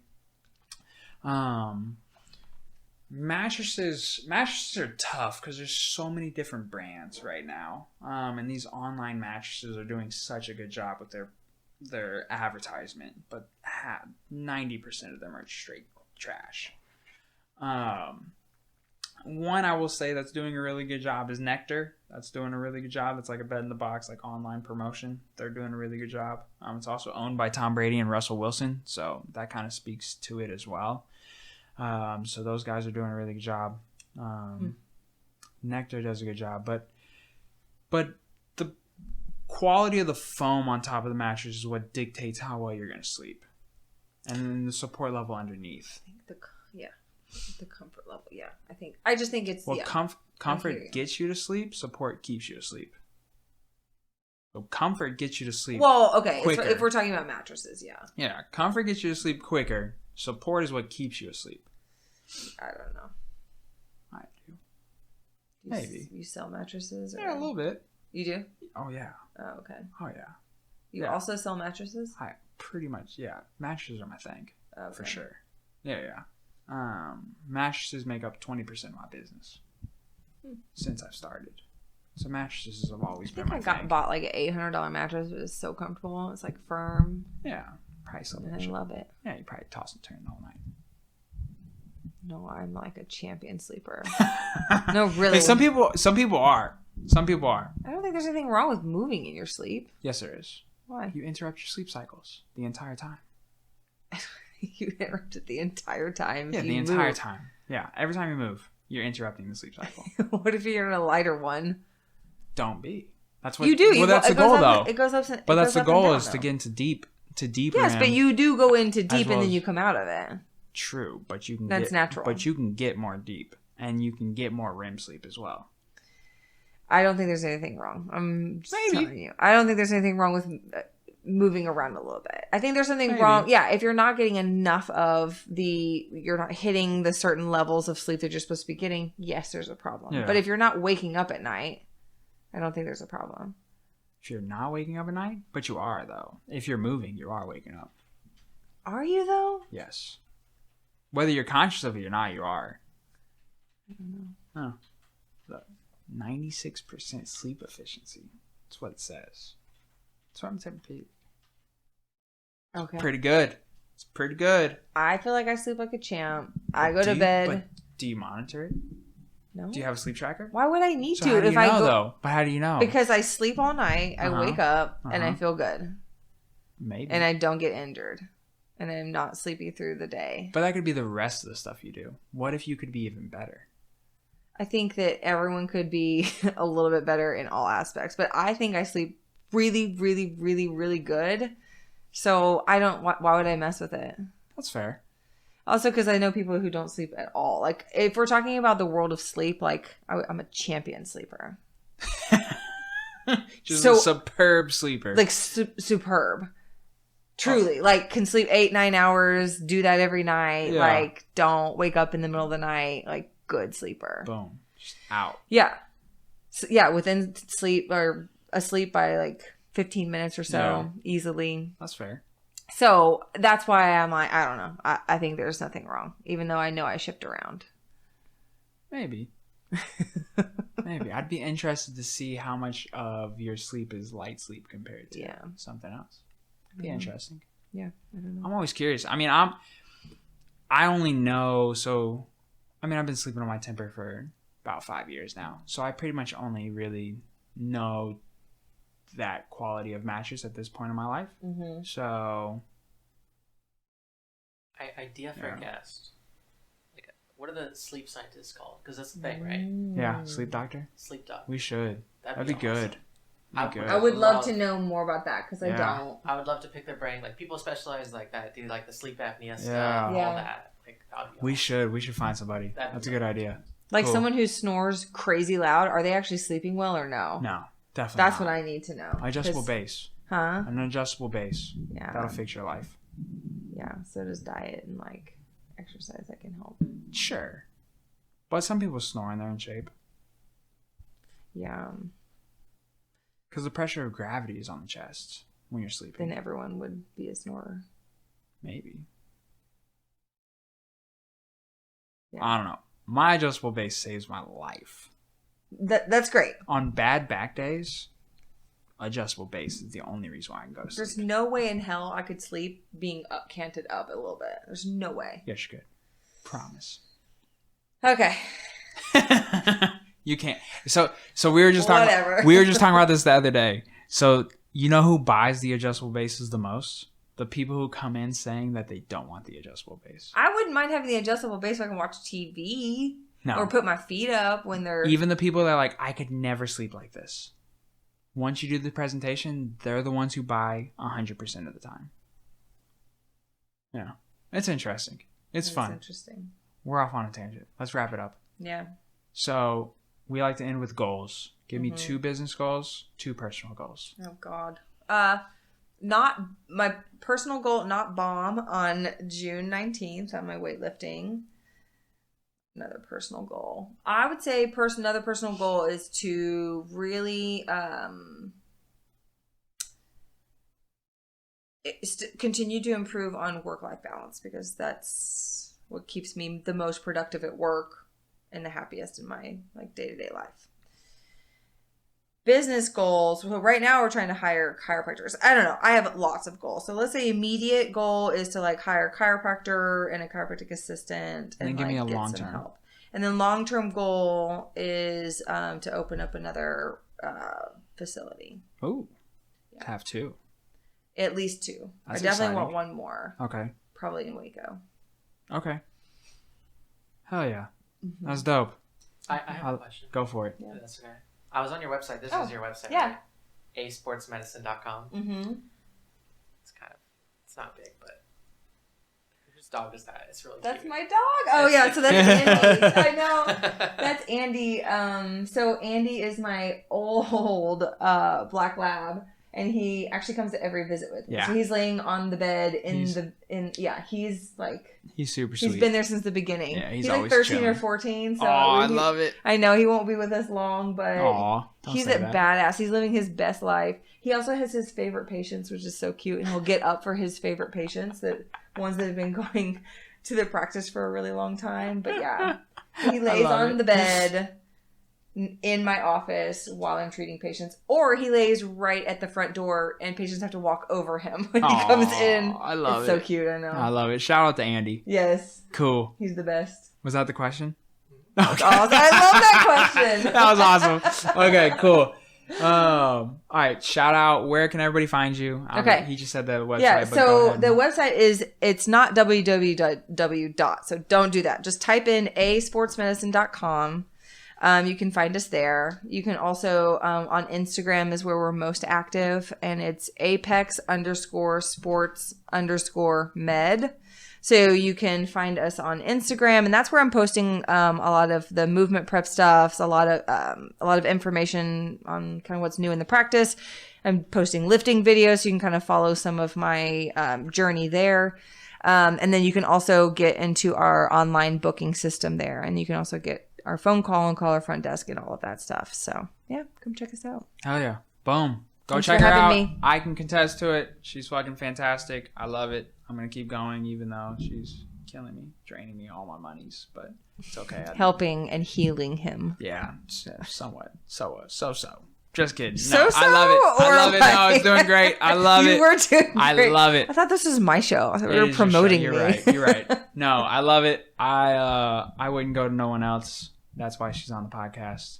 And also she's a badass person. Enjoys. I don't know where I was going with badass person. Enjoys.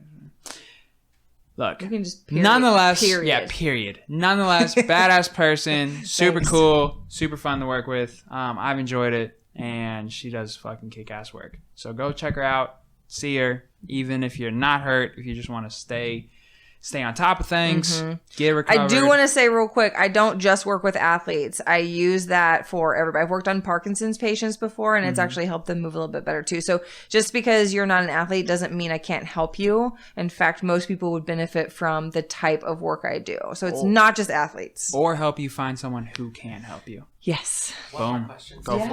I'm sorry. Go for it. Yeah, Because I love it. You mentioned tension headaches. Yes. How often do you get patients? All the time. Weekly. Okay. Yeah. Do you have a tension headache? I get headaches all the time. How would you define a tension headache? Okay. So a tension headache. Actually, I wrote a blog. I need to make sure that I'm going to be posting that this week. Okay. And I forgot. I haven't Boom. posted it. But I also have, one of my news videos. It did amazing, which is great. But one of my news videos is some movement prep on... Is it this one? Yes, that one. I actually just found that, Yeah, it's oh my gosh. Try some of that, first of all. Okay, so you can tell there's lots of different ways, but... So I can't diagnose certain types of headaches. There's hormonal headaches. There's like cluster headaches. There's things that are actually wrong with some of like your blood vessels and stuff like that. So I can't fix those. But if it is tension headache, we can tell by figuring out. It's kind of like by the process of elimination, but also through assessing like what's going on with your. So if you have joint dysfunction in your cervical spine, if you have muscle tension, and some of the most common places are like your suboccipitals. So they're like at the base of your head, and then in your SCM, and then there's lots of other places it could be coming from. So we can do it by usually you like press on a trigger point or tight muscle. If it lights up in the area that has where your headaches happen, that's kind of like a bullseye. That would be like a positive test. But usually by working through those muscles. A lot of headaches that people think are migraines are often just tension headaches. So there's the type of work I do does amazing things for headaches. Yeah. But try those exercises because those are dope. For sure, because I mean, you can ask anybody that's ever known me. I get headaches very frequently. Do you sit at a desk a lot? I mean, look at your badass setup. You obviously spend time here. Yeah. Not as much as I'd like. Yeah. Now married life and everything, but I always have, and like I've always had them since I was a kid. Really? Even my sister would tease me about it, always getting headaches. So I don't know. It's a fucked up thing to tease somebody about. Right, well, it's like like Jeffrey's dampening. Oh, this fucking dude has a headache again. Like, what a bitch. Yeah, like it is what it is. But like at this point, like I'm so used to them. Like even right now, I have one. Like I've had one this whole time. And I even took like Tylenol. And it's like I'm just so used to the pain. That sucks. I don't know. I'm willing to try anything. Yeah. Definitely come check it out. Interesting. Let's do a follow-up video. Boom. And see. Oh, of course we're going to do a follow-up video. Yeah. But try those first because those are sweet. Yeah. I'm going to link it in the Boom. I'm writing all this stuff down. So thanks for your question. Mrs. I can't do 3 hours. It's almost 3 hours. Is it really? Yeah. I guess you're right. Boom. Yeah. All right, guys. We will see y'all next time. That's Dr. Faulkner. Thank you so much for doing this. You. I really appreciate it. Yeah, that was a lot of fun. Having me. Even though we got off on a lot of tangents, craziness, but it was fun. Yeah. I loved it. All right. See you later, guys.